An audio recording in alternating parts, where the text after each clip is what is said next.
Welcome to Sujatha Natarajan audio novels. இன்னைக்கு நாம audio வடிவில் கேட்க போற கதை தேடி கிடைப்பதில்லை. எழுத்தும் குரலும் சுஜாதா நடராஜன். வாங்க கதைக்குள்ள போகலாம்.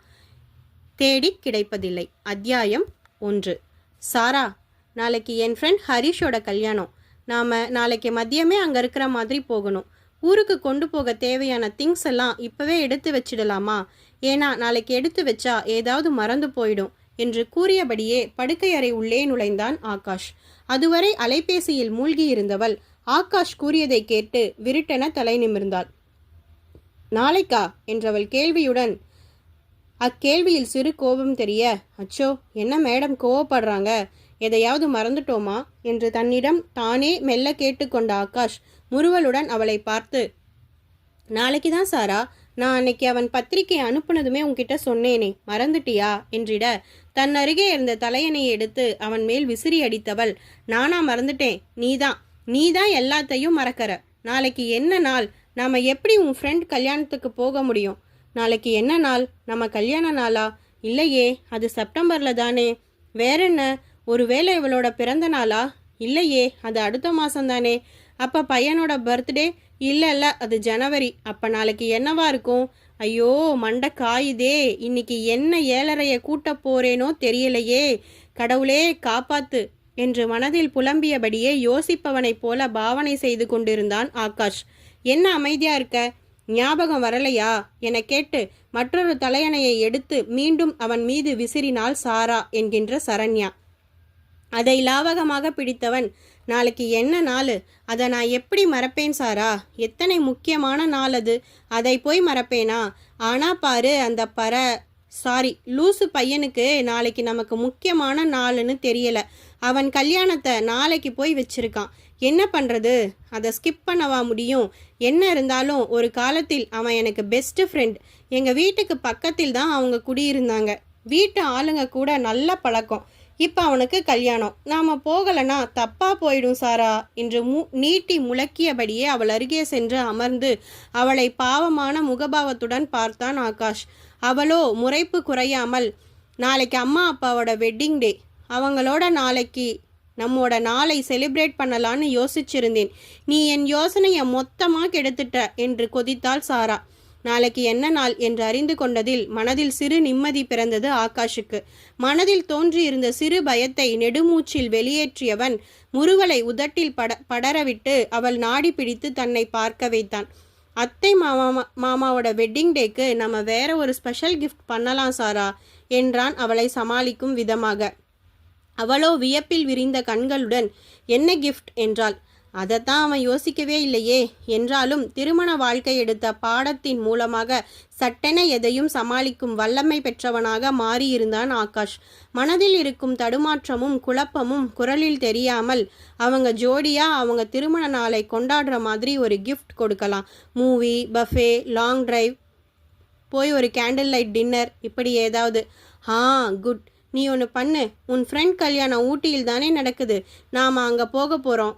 அப்படியே அம்மா அப்பாவையும் கூட்டிகிட்டு போயிடலாம். அவங்களுக்கும் ரெசார்ட்டில் ஒரு ரூம் புக் பண்ணிடு. அவங்க கூட வந்தால் துருவை பார்த்துக்கவும் நமக்கு வசதியாக இருக்கும் என்றவள் கூற அவன் மனம் சங்கடமானது. இவளோட தனியாக போகலான்னு நினச்சா இப்போ அவங்களையும் கூட கூட்டிகிட்டு போகணுங்கிறாளே, இவளை என்னதான் பண்ணுறதோ தெரியலை என்று மனதில் புலம்பியவன் யோசனையுடன் மௌனம் காக்க, என்ன அமைதியாக இருக்க என கேட்டு அவனை உலுக்கினாள் சாரா. இல்லை சாரா, நாளைக்கு ஒரு நாளாவது அவங்க ஜோடியாக அவங்களோட திருமண நாளை கொண்டாடட்டுமேனு பார்த்தேன். நாம் எப்பவும் அவங்க கூட தானே இருக்கோம். துருவை எப்பவும் உன் அம்மா தானே வச்சுருக்காங்க. நாளைக்கு ஒரு நாளாவது அவங்க ஃப்ரீயாக இருக்கட்டுமே. இப்போவாவது என் அம்மாவோட அருமை புரியுதே உனக்கு. என் அம்மா மட்டும் இல்லைனா நம்ம தவிச்சு போயிடுவோம் என்றவள் கூற, ஆமாம், உன் அம்மா மட்டும் இல்லைனா நல்லா இருந்திருக்கும் என்ற அர்த்தத்துடன் அவன் பதில் கூற, என்ன சொல்கிற ஆகாஷ், நல்லா இருந்திருக்குமா? அப்படின்னா என்றால் மீண்டும் பொங்கிய கோபத்துடன், இல்லடா, அத்தை மட்டும் இல்லைனா நமக்கு எப்படி நல்லா இருந்திருக்கும்னு கேட்டேன். அப்படியா கேட்ட? ஆமாண்டா ஆமாம், என்னவோ சொல்கிற என்றவள், சரி நீ ரெசார்ட்டில் ரூம் புக் பண்ணு, நான் அம்மாவுக்கு ஃபோன் பண்ணி ரெடியாக இருக்க சொல்கிறேன் என்றால் அவள் முடிவில் மாற்றம் இல்லாமல். என்ன சாரா, நான் இப்போ தானே சொன்னேன் அவங்க தனியாக. நாம் இல்லாமல் அவங்களுக்கு கொண்டாட்டம் எப்படி இனிக்கும் ஆகாஷ்? அம்மா இதுக்கு ஒத்துக்கவே மாட்டாங்க. அதுவும் போக என்னால் தனியாக துருவை பார்த்துக்க முடியாது. நான் தான் உன் கூடவே இருக்கேனே சாரா, நான் துருவை பார்த்துக்கிறேன். யாரு? நீ? ம் ம் அவன் பிறக்கும்போது நான் வழியில் எப்படி துடிச்சேன்னு தெரியுமா? உனக்கு எப்படி தெரியும்? அப்போ தான் நீ நல்லா கும்பகர்ண சேவை செஞ்சுக்கிட்டு இருந்தியே.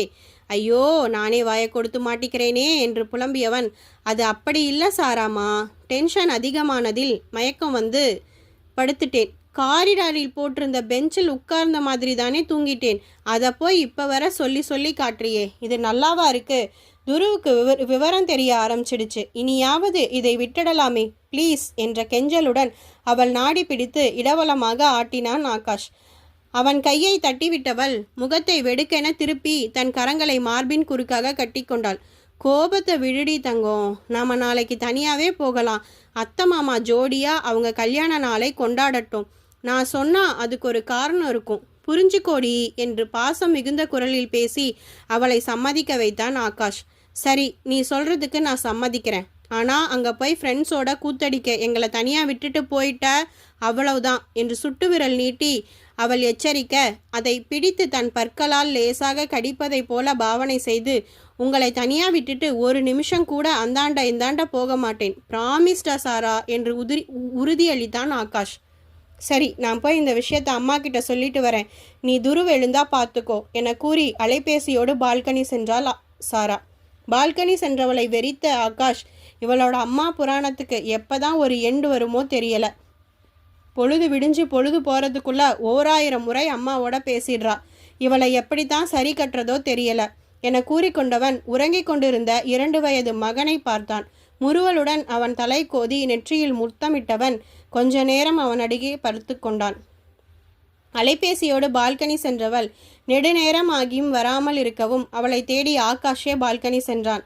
சாரா என்று மெல்ல அழைத்து அவள் அருகே சென்றவன், அவளோ அலைபேசியில் ஓகேம்மா, அப்போ நீங்களும் ரெடியாகிடுங்க, நாம் சேர்ந்தே கிளம்பலாம் என்றாள். அதை கேட்ட ஆகாஷ், எங்கேயும் தனியாக போகவே முடியல, வால் மாதிரி பின்னாடியே வராங்க என்று நினைத்தவன் வானத்தை வெறித்து கொண்டு நின்றான். அலைபேசி இணைப்பை முடித்து கொண்டு அவன் புறமாக திரும்பினாள் சாரா. நீ சொன்னதை அம்மா கிட்ட சொன்னேன் ஆகாஷ். அம்மா என்ன சொல்கிறாங்கன்னா, ரொம்ப நாள் கழித்து நீ உன் நண்பர்களை எல்லாம் பார்க்க போகிற, அவங்களோட பேச பிடிக்கன்னு பிஸியாக இருப்ப, உன்னை தொல்லை பண்ணுறது சரியாக இருக்காதுன்னு அம்மா சொல்கிறாங்க. அவங்க சொல்கிறதும் பாயிண்ட் தானே. அம்மா அப்பா கிட்ட சொல்லி அந்த மண்டபத்துக்கு பக்கத்தில் இருக்கிற ரெசார்ட்டில் ரூம் புக் பண்ணிடுறாங்களாம். நாம் நம்மோட அவங்களையும் பிக்கப் பண்ணிக்கிட்டா போதும். நீ பேசி முடிக்கும் போதே முடிவு இப்படி தான் இருக்குன்னு நான் கவனித்தேன். சரியாக தான் இருக்குது என்றவன் கூற, என்ன ஒரு மாதிரி பேசுகிற? அப்போ அம்மா அப்பா நம்மோட வர்றதில் உனக்கு உடன்பாடு இல்லை அப்படித்தானே? நீ எல்லாத்துக்கும் இப்படி அம்மா அம்மான்னு அம்மா பின்னாடியே போகிறது நல்லா இல்லை சாரா. நமக்குன்னு ஒரு வாழ்க்கை இருக்குது, அதை நாம தான் வாழணும். நம்மோட அம்மா அப்பா அதை வாழக்கூடாது. உனக்கு ஏன் அது புரிய மாட்டேங்குது? இப்போ நாம் என்ன நம்ம வாழ்க்கையை வாழாமல் போயிட்டோம்? வெளியிடத்துக்கு போகிறோம், சின்ன குழந்தை இருக்குது, அவனை பார்த்துக்க பெரியவங்க சப்போர்ட் எடுத்துக்கிறது அத்தனை பெரிய தப்பா? அது தப்பில்லை. ஆனால் ஒன்றுக்கும் அம்மா அம்மான்னு ஓடுறப்பாரு, அது தப்பு. இந்த வீட்டில் என்ன பொருள் இருக்கணும், அந்த பொருளை எங்கே வாங்கணும், எப்போ வாங்கணும், இன்றைக்கி என்ன சமைக்கணும், நாளைக்கு என்ன சமைக்கணும், ஏன் நீ என்ன ட்ரெஸ் போடணும்னு கூட அவங்கக்கிட்ட கேட்டு கேட்டு பண்ணுறப்பாரு, அதை தான் தப்புன்னு சொல்கிறேன். நான் பிறந்ததுலேருந்து அவங்க சொல்கிறத கேட்டு அதை அப்படியே செஞ்சு தான் வளர்ந்தேன். அவங்க எது செஞ்சாலும் எது சொன்னாலும் அது என் நல்லதுக்காக தான் இருக்கும். அதை நான் கேட்கக்கூடாதா? எல்லா அம்மாவும் அப்பாவும் தன் பிள்ளைகள் நல்லா இருக்கணும்னு தான் நினைப்பாங்க, அது தப்பில்லை. நம்ம வாழ்க்கையோட முக்கிய முடிவுகளை நாம் எடுக்கும்போது அவங்களோட கருத்துக்களை கேட்கலாம், அவங்களோட அனுபவ பாடங்களை எடுத்துக்கலாம், அதுதான் சரியான வழியும் கூட.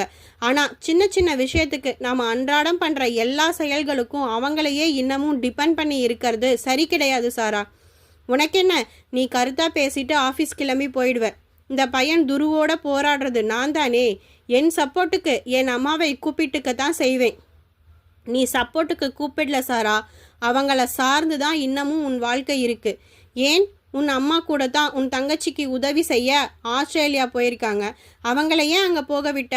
உன் பையனை பார்த்துக்க இங்கேயே இருக்க சொல்ல வேண்டியது தானே. அவளுக்கு மாமியார் இல்லை, பிள்ளை பெற்றுக்க போகிறா, அவளுக்கு உதவுறது தப்பில்லை. என் அம்மா உன் அம்மா மாதிரி பிள்ளைகளோட எல்லா விஷயத்திலும் மூக்கை நுழைக்க மாட்டாங்க.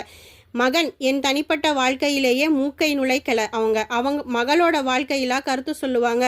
அவங்க அம்மாவா அவங்க கடமையை மட்டும் செய்ய போயிருக்காங்க. ஓ, அப்போ என்னம்மா நம்ம ப்ரைவசியே கெடுக்கிறாங்க. ஆமாம் சாரா, ஆனால் அது உனக்கு புரியலை. நம்ம தனி குடித்தனம் நடத்த காரணமே என் அம்மா தான். உனக்கு சொல்லி புரிய வைக்க முடியாது சாரா என்று சலிப்புடன் கூறியவன் அவ்விடம் நீங்கினான். இவன் ஏன் அம்மாவை எதிரியாவே பார்க்கறான்? அவங்க சொல்றது எல்லாமே நன்மைக்குத்தானே என்றவள் படுக்கையறை நுழைந்தாள். அத்தியாயம் 2. அதிகாலையிலேயே கிளம்பியிருந்தனர். ஆகாஷ் காரை செலுத்த சாரா முன்னிருக்கையில் அவன் அருகே அமர்ந்திருக்க, பின்னிருக்கையில் சாராவின் அன்னை மனோகரியும் தந்தை விஷ்ணுவும் அமர்ந்திருந்தனர். மனோகரியின் மடியில் ஆகாஷ் சாராவின் மகன் துரு உறங்கிக் கொண்டிருந்தான். அதை ஜாடையால் காட்டிய சாரா, பாத்தீங்களா, அம்மா வர்றதால தான் துரு சமத்தா தூங்குறான், இல்லனா இந்நேரம் என் உயிரை எடுத்திருப்பான். இப்போ நான் ஃப்ரீயா வரேன், அம்மா வரல நான் அவ்வளோதான் ஒரு வழி ஆகியிருப்பேன் என்றாள் கிசுகிசுப்பாக. அதற்கு அவன் மறுமொழி உரைப்பதற்குள், என்ன சாரா மாப்பிள்ளையோட ரகசியம் பேசுற? தனியா ஊட்டி போகணும்னு நினைக்கிறியா? நாங்கள் வேணா துருவோட இப்பவே இறங்கி வீட்டுக்கு போயிடவா? நீயும் மாப்பிள்ளையும் சேர்ந்து போயிட்டு வாங்க என்றார் மனோகரி. அம்மா, நாங்கள் தனியாக போனால் இவர் ஃப்ரெண்ட்ஸை பார்த்ததும் என்னை டீலில் விட்டுட்டு அவங்களோட வாயாட போயிடுவார். நீங்கள் கூட வந்தாதான் எனக்கு லோன்லியாக ஃபீல் ஆகாமல் இருக்கும். ஏங்க மாப்பிள்ள, உங்கள் ஃப்ரெண்டு கல்யாணத்துக்கு நாங்கள் வரலாமா? அங்கே யாரும் எதுவும் நினச்சிக்க மாட்டாங்க தானே என்று வினவினார் விஷ்ணு. அட என்னப்பா நீங்கள், யார் அப்படி நினைக்க போகிறாங்க? ஏன் இப்படி கேட்குறீங்க? இல்லைம்மா, கல்யாணம் மாப்பிள்ளையோட ஃப்ரெண்டுக்கு. நாங்கள் அவரோட மாமனார் மாமியார். நாங்கள் வந்தால் அவங்க மாப்பிள்ளையை என்ன நினைப்பாங்களோன்னு தான். அப்பா, ஹரிஷ் அண்ணா இவரோட பக்கத்து வீட்டில் இருந்தவர். அவங்க ஃபேமிலி ஃப்ரெண்ட்ஸ் கூட. அத்தை கூட சொன்னாங்க நாம் போகிறதால அவங்க சந்தோஷம்தான் படுவாங்க. நான் அத்தை கிட்ட நேற்றே கேட்டுட்டேன். நீங்கள் worry பண்ணிக்காதீங்க. ஓ, அப்போ பிளான் போட்டு தான் இதை பண்ணுறியா? ஏன் இப்படி இருக்க சாரா என்று மனதில் புலம்பினான் ஆகாஷ். அவன் மௌனம் விஷ்ணுவை சிந்திக்க வைத்தது. மகளையும் மனைவியையும் மாறி மாறி பார்த்தார். மனோகரிக்கு சாரா மேல் அதீத பாசம். அதை பாசம் என்பதை விட சாராவை தனியாக இயங்க விடுவதில் அதீத பயம். சாலையில் தனியாக நடந்தால் கூட மகள் கீழே விழுந்து அவளுக்கு ஏதேனும் தீங்கு நேரும் என்று தோன்ற அவளை தனியாக நடக்க விடாமல் விரல் பிடித்தே நடக்கத் தொடங்கியவரின் பயம் ஒவ்வொரு விஷயத்திலும் தொடர்ந்தது. சாரா எங்கு சென்றாலும் அங்கு மனோகரியும் போவார். அவள் பள்ளி சென்றால் அவளை பள்ளியில் இறக்கி விடுவது, அழைத்து வருவது என்று தொடங்கியது அவள் நண்பர்களுடன் தனியாக எங்கும் செல்வதை கூட நிறுத்திவிட்டது. சாராவும் மனோகரியை சார்ந்தே வளர்ந்து பழகிவிட்டாள். இதனால் அவளுக்கென்று தனித்த நண்பர் பட்டாளங்கள் என்று யாரும் இல்லாமல் போனது. விஷ்ணு தனியார் நிறுவனத்தில் பணிபுரிந்தார். அவருக்கு அவருடைய பணியை தக்க வைத்து கொள்ளவே நேரம் செலவானதால் மனைவியையும் மகளையும் அவர்கள் இஷ்டம் போலவே இருக்க விட்டுவிட்டார். அதில் தவறு இருப்பதாக அவருக்கு அப்போது தோன்றவில்லை. மகளின் பாதுகாப்புக்கு மனைவி அவளுடன் இருப்பது சரிதான் என்று நினைத்தார். ஆனால் தாயின் அதீத பயம் காரணமாக தனியாக இயங்க தெரியாத குழந்தையாக வளர்ந்து நின்றாள் சாரா. இப்படி பார்த்து பார்த்து வளர்த்த மகளுக்கு திருமணம் செய்ய வேண்டிய நேரம் வந்து சேர மனோகரியின் பயம் இன்னும் அதிகரித்தது. நல்ல பையனாக தன் மகளை நல்லபடியாக பார்த்து கொள்ளும் குடும்பமாக தேடிக்கொண்டிருந்தார். அப்போது அவர்கள் கண்ணில் பட்டவர்தான் ஆகாஷின் அன்னை தாமரை. தாமரையும் மனோகரியும் ஒரே ஊரைச் சேர்ந்தவர்கள். மேல்நிலை பள்ளி வரை ஒன்றாக படித்தவர்கள். 8ஆம் வகுப்பிற்கு பிறகு படிப்பு நின்று போனது தாமரைக்கு. இவரின் திருமணத்திற்கு பிறகு அவர்கள் பாதை பிரிந்து போனது. அவர்களை மீண்டும் சந்திக்க வைத்தது அவர்களின் சொந்த ஊரில் நடந்த திருமண நிகழ்வு ஒன்று. தற்செயலாக திருமண நிகழ்வு ஒன்றில் சந்தித்து கொண்ட தாமரையும் மனோகரியும் ஒருவரை ஒருவர் அடையாளம் கண்டு கொண்டு பேசத் தொடங்கினர். தன் மகளுக்கு வரன் பார்ப்பதாக மனோகரி கூற தன் அக்காள் மகனுக்கு பேசி முடிக்க ஏற்பாடு செய்தார் தாமரை. ஆனால் மனோகரியின் அதீத பயமும் கண்மூடித்தனமான பாசமும் அந்த திருமணம் நடக்க பிரச்சனையாக வந்து முடிந்தது. திருமண ஏற்பாட்டையும் மணமகன் வீட்டாரையும் குறை கூறிக்கொண்டே இருந்தார் மனோகரி. இதனால் எரிச்சல் அடைந்த தாமரையின் அக்காள் சரோஜா மனோகரியை திட்டிவிட மனோகரி ஆகாசத்துக்கும் பூமிக்குமாக குதித்தார். பொண்ணு கொடுக்குறவங்களை பார்த்தா உங்களுக்கு அத்தனை மட்டமாக இருக்கா என்று மனோகரியும், நீங்கள் பொண்ணு தரீங்கன்னு நாங்கள் அடிமையாக முடியாது என்று சரோஜாவும் பேச அவர்களின் உறவுகளும் வாதத்தில் குதித்தனர். உங்களை மாதிரி அப்போ ஒன்று இப்போ ஒன்று பேசுகிற ஆளுங்களை நம்பி நாங்கள் எப்படி பொண்ணு தர்றது? சீமையில் இல்லாத பொண்ணு, கோணல் மூக்கு, முடிய பாரு ப்ரெஸ்ஸு மாதிரி. உங்கள் பொண்ணு இல்லைன்னா எங்கள் பையனுக்கு வேற பொண்ணே கிடைக்காது பாரு. பார்க்க வேண்டியதானே, எதுக்கு எங்கள் பொண்ணை கேட்டீங்க? நாங்கள் கேட்டோமா? நீங்கள் தான் மாப்பிள்ளை கேட்டு வந்தீங்க. ஓஹோ, கதை அப்படி போகுதா? பொண்ணு கிடைக்கிற வரை தான் பொண்ணை பெற்றவங்களுக்கு மதிப்பு. பொண்ணு கொடுத்துட்டா உங்களுக்கு நாங்கள் கொத்தடிமைகள் என்று ஆளாளுக்கு மாறி மாறி பேசிட வாக்குவாதம் முற்றிவிட்டது. அவ்வேளை மனோகரி, உன்னை நம்பிதானே இந்த கல்யாணத்துக்கு ஏற்பாடு செஞ்சேன் தாமரை. என் மகளை மண்டபம் வரம் கூட்டிக்கிட்டு வந்து இப்படி அராஜகம் பண்ணுறீங்களே, இது நியாயமா என்று தாமரையை பார்த்து ஆவேசமாக கேட்க, சரோஜா முன்வந்து, நீங்கள் பண்ணுறது தான் பிரச்சனையை ஏற்படுத்துது. நான் தான் உங்களை குறை சொல்லணும். நீங்கள் என் தங்கையை குறை சொல்லிட்டு இருக்கீங்க என்று கொதிப்புடன் கேட்டார். நாங்கள் என்ன பண்ணிட்டோம்? எங்கள் பொண்ணுக்கு ஒரு ஏசி ரூம் கூட அரேஞ்ச் பண்ண மாட்டீங்களான்னு கேட்டது குத்தமா? இங்கே ஏசி ரூம் பிரச்சனை இல்லை, உங்கள் குணம்தான் பிரச்சனை. என்னங்க குத்தம் கண்டுபிடிச்சிட்டீங்க எங்கள் குணத்தில் என்று கோபம் கொண்டார் விஷ்ணு. ஏங்க, உங்கள் பொண்டாட்டி தொட்டதுக்கெல்லாம் குறை சொல்லிக்கிட்டே இருக்காங்க. அதை என்னன்னு கேட்க மாட்டேங்கிறீங்க. நீங்கள் எங்களை கேள்வி கேட்குறீங்க.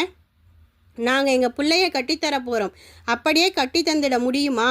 நீங்கள் கட்டித்தரவே வேண்டாம். இந்த கல்யாணம் முடிஞ்சா நாங்கள் தான் தினம் தினம் கஷ்டப்படணும்.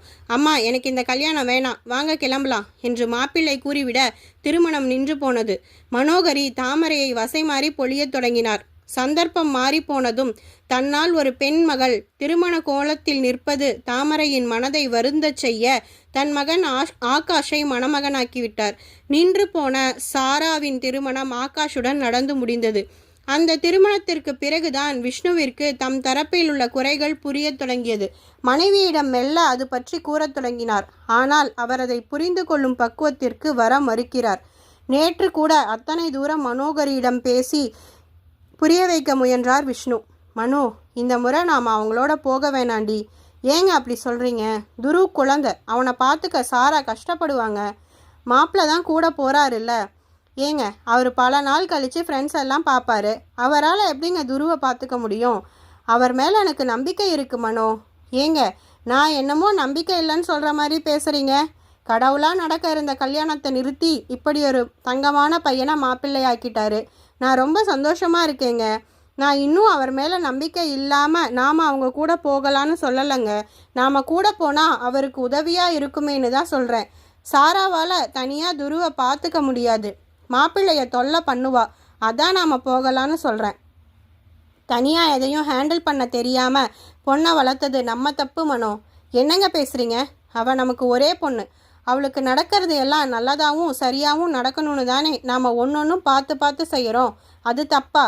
நான் சொல்கிறத கொஞ்சம் புரிஞ்சிக்கோ மனோ. இந்த முறை அவங்க தனியாக போயிட்டு வரட்டும். அப்போ தான் சாராவோட கெப்பாசிட்டி என்னன்னு தெரியும். அவளோட கெப்பாசிட்டிக்கு என்ன குறைச்சல்? அவள் படிப்பில் கோல்டு மெடல் வாங்கியிருக்கா. அவளை நீங்களே குறை சொல்கிற மாதிரி பேசுகிறீங்க. உனக்கு நான் சொல்கிறது புரியவே மாட்டேங்குது. எனக்கு எல்லாம் புரியுது. நீங்கள் தான் புரிஞ்சிக்காமல் ஏதேதோ உளறிக்கிட்டு இருக்கீங்க. சீக்கிரம் ரெசார்ட் புக் பண்ணுங்க என்ற மனோகரி பயணத்திற்கு தயாராக தொடங்கிவிட்டார். அவருக்கு எப்படி சொல்லி புரிய வைப்பது என்று புரியாமல் பயணத்திற்கு தயாரானார் விஷ்ணு. ஆனால் காரில் ஏறியதிலிருந்து ஆகாஷ் ஒரு வார்த்தை கூட பேசாமல் இறுகிய முகத்துடன் வருவது அவரை பெரிதாக உறுத்தத் தொடங்கியது. எப்படியாவது மனைவியை சரிகட்ட கேள்வி கேட்டார். ஆனால் மகள் தந்த பதில் அவரை அதற்கு மேல் பேசவிடாமல் தடை செய்துவிட்டது. யோசனையுடனே பயணத்தை தொடர ஆரம்பித்தார் விஷ்ணு. அத்தியாயம் 3. மாலை மங்கி இரவு வந்தது. அந்த ரெசார்ட் மின் விளக்குகளால் ஒளிர்ந்து இருளை விரட்ட முயன்று கொண்டிருந்தது. ஊட்டியின் பனிக்காற்று உடலை ஊசியாய் குத்துவதை தடுக்க உடைமேல் கம்பிளியாலான ஸ்வெட்டரை அணிந்து கொண்டிருந்தனர் அங்கு உலா வரும் மனிதர்கள் அனைவரும். ரெசார்ட்டின் லான் பகுதியில் திருமண வரவேற்பு நிகழ்வின் பதாகைகள் இடம் பிடித்திருக்க ரெசார்ட்டின் பின்பகுதியில் திருமண வரவேற்பு நிகழ்ச்சி இனிதாக தொடங்கி நடந்து கொண்டிருந்தது. அவசர நடையில் அவ்விடம் நோக்கி நடந்து கொண்டிருந்தான் ஆகாஷ். அவன் முகம் கோபத்தில் சிவந்திருந்தது. அவன் தோள் சாய்ந்திருந்தான் அவன் மகன் துரு. அவன் வேகத்திற்கு ஈடு கொடுக்க முடியாமல் அவனை தொடர்ந்தாள் சாரா. ஆகாஷ், எதுக்கு இத்தனை வேகமாக நடக்கிறீங்க? கொஞ்சம் மெதுவாக போங்க, என்னால் உங்களை ஃபாலோ பண்ண முடியல என்று குறை கூறி கொண்டு வந்த சாராவை ஒரு நொடி நின்று முறைத்தான் ஆகாஷ். எதுக்கு முறைக்கிறீங்க? டைம் என்ன சாரா? ரிசப்ஷன் எத்தனை மணிக்குன்னு சொன்னேன். கொஞ்சம் முன்னாடியே வர வேண்டாமா? நேரத்துக்கு வந்து சாப்பிட்டு கிளம்பணுமா என்றான் குரல் உயர்த்தி. நாளை வரை இங்கே தானே இருக்க போகிறோம். அதுக்கு அம்மா அப்பாவுக்கு அந்த ரெசார்ட்டில் இடம் கிடைக்கல. அவங்க புக் பண்ணியிருக்கிற ரெசார்ட்டிலிருந்து கிளம்பி இங்கே வர நேரமாகிடுச்சு. அதுக்கு என் மேலே கோபத்தை காட்டினா என்ன அர்த்தம்? துருவை பார்த்துக்கத்தானே அவங்கள கூட்டிகிட்டு வர்றதா சொன்னேன். இப்போ எதுக்கு இவனை இந்த குளிரில் ரெடி பண்ணியிருக்க? அம்மாவுக்கு ஹில்ஸ் ஒத்துக்கல ஆகாஷ். ஆந்தி எடுத்து டயர்டாக இருக்காங்க. அதான். அதுவும் இல்லாமல் உங்கள் பிள்ளைய பார்க்கணுன்னு உங்கள் தோஸ்துங்க கேட்க மாட்டாங்களா? பேசியே சாவடிக்கிற என்று முணுமுணுத்தவன் பார்வை சுழல அவன் முன் வந்து நின்றாள் நங்கை ஒருத்தி. ஆகாஷ் என்றவள் அழைப்பில் திகைத்தாலும் அதை வெளிக்காட்டாமல் முறுவலுடன் அவளை எதிர்கொண்டான் ஆகாஷ். ஆய் சஞ்சனா, எப்படி இருக்க? எப்போ ஊருக்கு வந்த? நான் நேத்தே வந்துட்டேன் என்றவள். நீ எப்படி இருக்க? இது உன் குழந்தையா என்றால் தோள்மேல் கிடந்த துருவை பார்த்து. என் மகன், பேர் துரு. நல்ல பேரு. இவங்க? இது சாரா, என் மனைவி. Oh, hi Sarah, nice to meet you என்று வந்தவள் சாராவிடம் பேச அவளும் ஹாய் என்றாள். சாரா, இது சஞ்சனா, என் காலேஜ் மேட் என்று ஆகாஷ் அறிமுகப்படுத்த சஞ்சனா மனம் ஒரு கணம் வாடிப்போனதை அவள் முகபாவம் அப்பட்டமாக காட்டிச் சென்றது. பின் அதை சமாளித்தவளாக, சரி உள்ள வாங்க, லான்லேயே நின்றுக்கிட்டு இருக்கீங்க என கூறி அவர்களை அழைத்து சென்றாள் சஞ்சனா. இவங்க உங்கள் ஃப்ரெண்ட் ஹரிஸ்க்கு ரிலேட்டிவா என்று சந்தேக துணியில் சாரா ஆகாஷ் காதில் கிசுகிசுப்பாக கேட்க, ஆமாம், ஹரிஷோட அத்தை பொண்ணு என்றான் ஆகாஷ். ஓ, அப்போ இவங்க உங்களுக்கு கிளாஸ் ஃப்ரெண்டா? இல்லை, நாங்கள் காலேஜ் மேட், அவ்வளோதான் என்று கத்தரிப்பதைப் போல பதில் தந்தான். அதற்குள் ரெசார்ட்டின் பின்பகுதிக்கு வந்து விட்டார்கள். நீங்கள் மதியமே வந்துடுவீங்கன்னு உங்களுக்கு ரெசார்ட்டில் ரூம் புக் பண்ணியிருந்தாங்க என்று சஞ்சனா கூற, இல்லை, என் அப்பா அம்மா வந்திருக்காங்க, அவங்களுக்கு இங்கே ரூம் கிடைக்கல, அதான் வெளியே எடுத்துக்கிட்டோம் என்று பதில் தந்தாள் சாரா.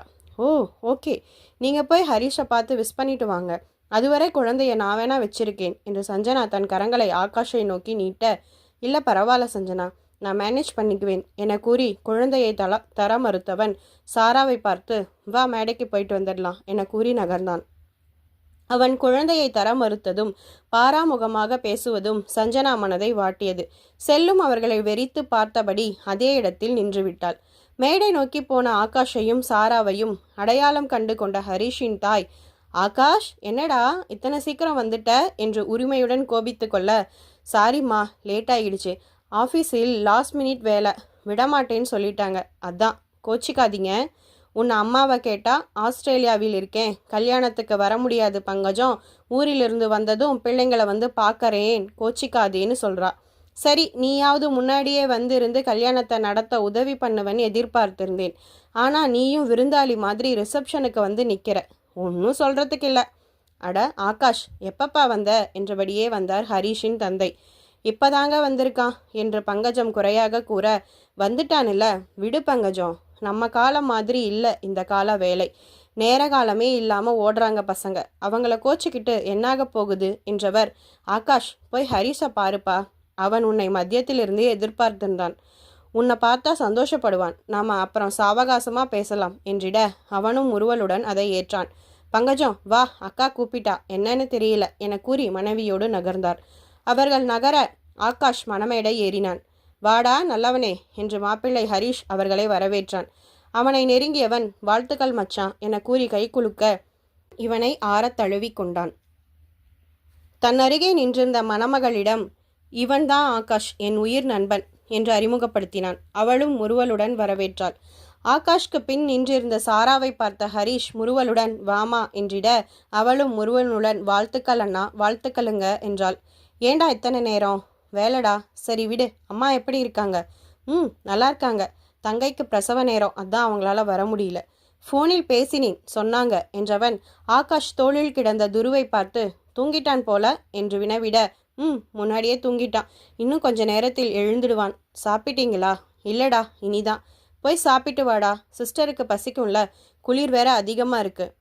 போறேன், இப்போ ஒரு ஃபோட்டோ எடுத்துக்கலாம் என்றவன் நண்பனுடன் இணைந்து நிற்க அவர்களை சேர்ந்து புகைப்படம் எடுத்தார் புகைப்பட கலைஞர்.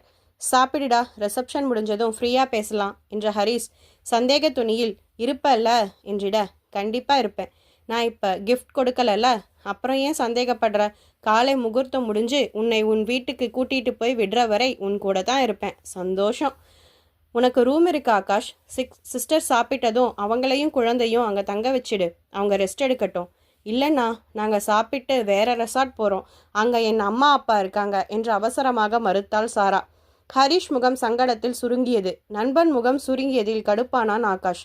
ஹரிஷ், நாங்கள் இங்கே தான் இருப்போம், நீ ஒரி பண்ணிக்காதே என்று நண்பனிடம் கூறியவன் மனைவியை கைப்பிடியாக பிடித்து இழுத்து கொண்டு கீழே இறங்கினான். இப்போ எதுக்கு என்னை இழுத்துட்டு வரீங்க ஆகாஷ்? ஒருத்தங்க அன்பாக ஒரு விஷயம் சொன்னால் அதை கேட்கணும் சாரா, அவங்க வருத்தப்படுற அளவு மூஞ்சில் அடித்த மாதிரி பதில் பேசக்கூடாது என்றவன் குரல் கோபமாக ஒலித்தது. நம்மால் இங்கே இருக்க முடியாது தானே? அதைத்தானே சொன்னேன். ஏன் இருக்க முடியாது? ரூம் இருக்குன்னு அவன் சொன்னது உன் காதில் விழலையா? ஆகாஷ், என் திங்ஸ் எல்லாம் அங்கே அம்மா ஸ்டே பண்ணியிருக்கிற ரெசார்ட்டில் இருக்குது. துருவுக்கு வேண்டியது கூட நான் எடுத்துகிட்டு வரல. உன்னை திரும்பவும் அவ்வளோ தூரம் கூட்டிகிட்டு போய் விட முடியாது சாரா. இங்கேயே ரிஸ்டடு. இங்கே இருக்கிறவங்க திங்ஸை வச்சு நைட் அட்ஜஸ்ட் பண்ணிக்குவோம். காலையில் மாமாவை உன் திங்ஸ் எல்லாம் எடுத்துகிட்டு வர சொல்லிடலாம் என கூறி நகரம் உட்பட. என் அப்பா உனக்கு வேலைக்காரன் இல்லை ஆகாஷ் என்றாள் சாரா கோபமாக. திரும்பி அவளை வெறித்தவன், நானும் யாருக்கும் வேலைக்காரன் இல்லை என்று அழுத்த கூறி பஃபே இருந்த இடம் நோக்கி நடந்தான். இப்போ உன்னை யார் வேலைக்காரனா நடத்தினது என்றபடியே அவனை தொடர்ந்தாள் சாரா. நீயும் உன் அம்மாவும் தான் என்றபடியே நடையை தொடர்ந்தான் ஆகாஷ். ஏன் திடீர்னு இப்படியெல்லாம் பேசுகிற ஆகாஷ்? என்னை பேச வைக்கிறதே உன் பிடிவாதம் தான். நான் சொல்கிற எதையும் நீ கேட்கறதில்ல. அப்புறம் நான் மட்டும் எப்படி உன் பேச்சை கேட்கறது என்றவன் தட்டில் 2 இட்லிகளை வைத்து கொண்டு நாற்காலி தேடி அமர்ந்தான். அவனை தொடர்ந்து வந்தவள், எனக்கு சாப்பாடு வாங்க வேண்டாமா? அதுக்குள்ளே வந்து உட்கார்ந்துட்ட என்றிட, உனக்கு கை இருக்கு, வாய் இருக்கு, பஃபேயில் போய் நின்று வாங்கிட்டு வந்து உட்கார்ந்து சாப்பிடு. இவன் குழந்தை மதியம் சாப்பிட்டது. இவனை கவனிக்க ஆள் வேணும்னு சொல்லிட்டு நீ பண்ணுற எதுவும் இவனை பார்த்துக்கிற மாதிரியான விஷயமா இல்லை. என் அம்மாவுக்கு உடம்பு முடியாமல் போச்சு, அதை சொல்லி காட்டுற. உதவி செய்யறவரை தான் மதிப்பா. நமக்கு உதவி பண்ணலனா அவங்கள அப்படியே விட்டுடுவீங்களா என்றவள் குரலின் கனம் அதிகரித்தது. சாரா, அவங்கள கூட்டிட்டு வர வேண்டாம், அவங்க ரெஸ்ட் எடுக்கட்டும், சிரமப்படுத்தாதேன்னு சொன்னேன், கேட்டியா என்ற ஆகாஷின் குரல் ஒலியும் அதிகரித்தது. அவர்கள் சத்தம் கேட்டு அவ்விடம் வந்தார் பங்கஜம்.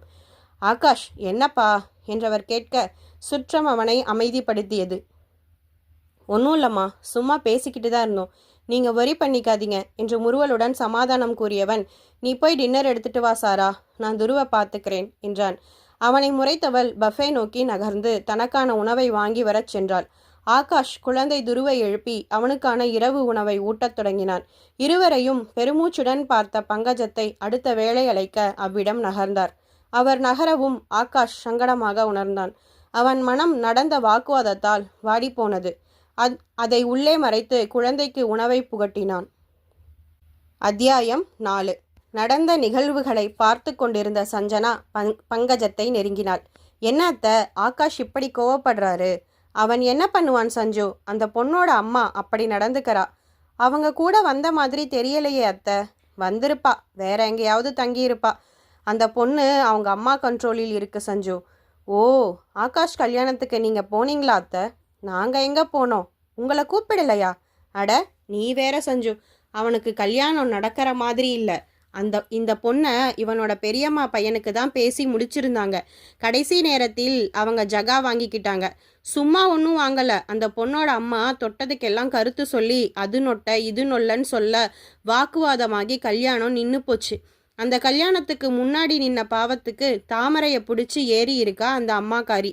தன்னால் ஒரு பொண்ணு மனக்கோலத்தில் வந்து நிற்கிறதும் அவ கல்யாண கனவு கலைஞ்சி போனதும் தாமரையை சங்கடப்படுத்திடுச்சு.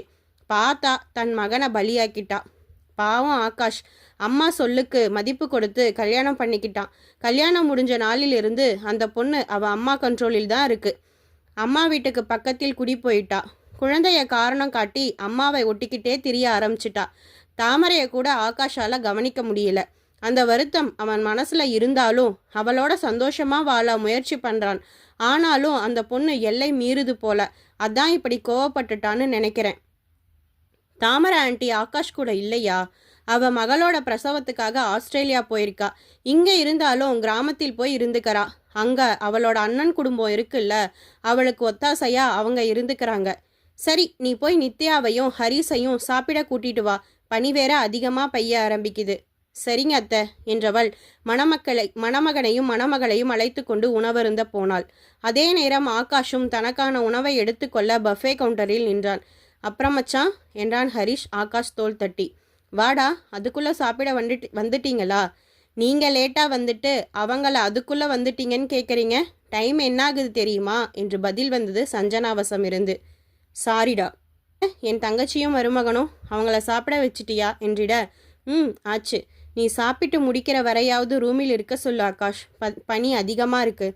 சொல்லியிருக்கேன் ஹரிஷ், ரூமுக்கு கூட்டிகிட்டு போக சொல்லி ஹேமாவை கோர்த்து விட்டிருக்கேன். ஓ, அப்போ சரி. அப்புறம் நீ தான் சொல்லணும். என்ன சொல்கிறது, நீ தான் புது மாப்பிள்ள. சிஸ்டர் என்ன சொல்கிறாங்க? She is cool Akash. Good. என்ன சிஸ்டர், பையன் எப்படி என்றான் மணமகளிடம்.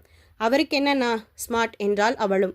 எப்பவும் இப்படியே இருங்க என்றவன் வாழ்த்தை பெற்றுக்கொண்ட இருவரும் அமர இடம் தேடினர். நால்வருக்கும் சேர்ந்து அமர இடம் கிடைக்கவில்லை. ஆதலால் சஞ்சனா நித்யா தனியாகவும் ஆகாஷ் ஹரிஸ் தனியாகவும் அமர்ந்தனர்.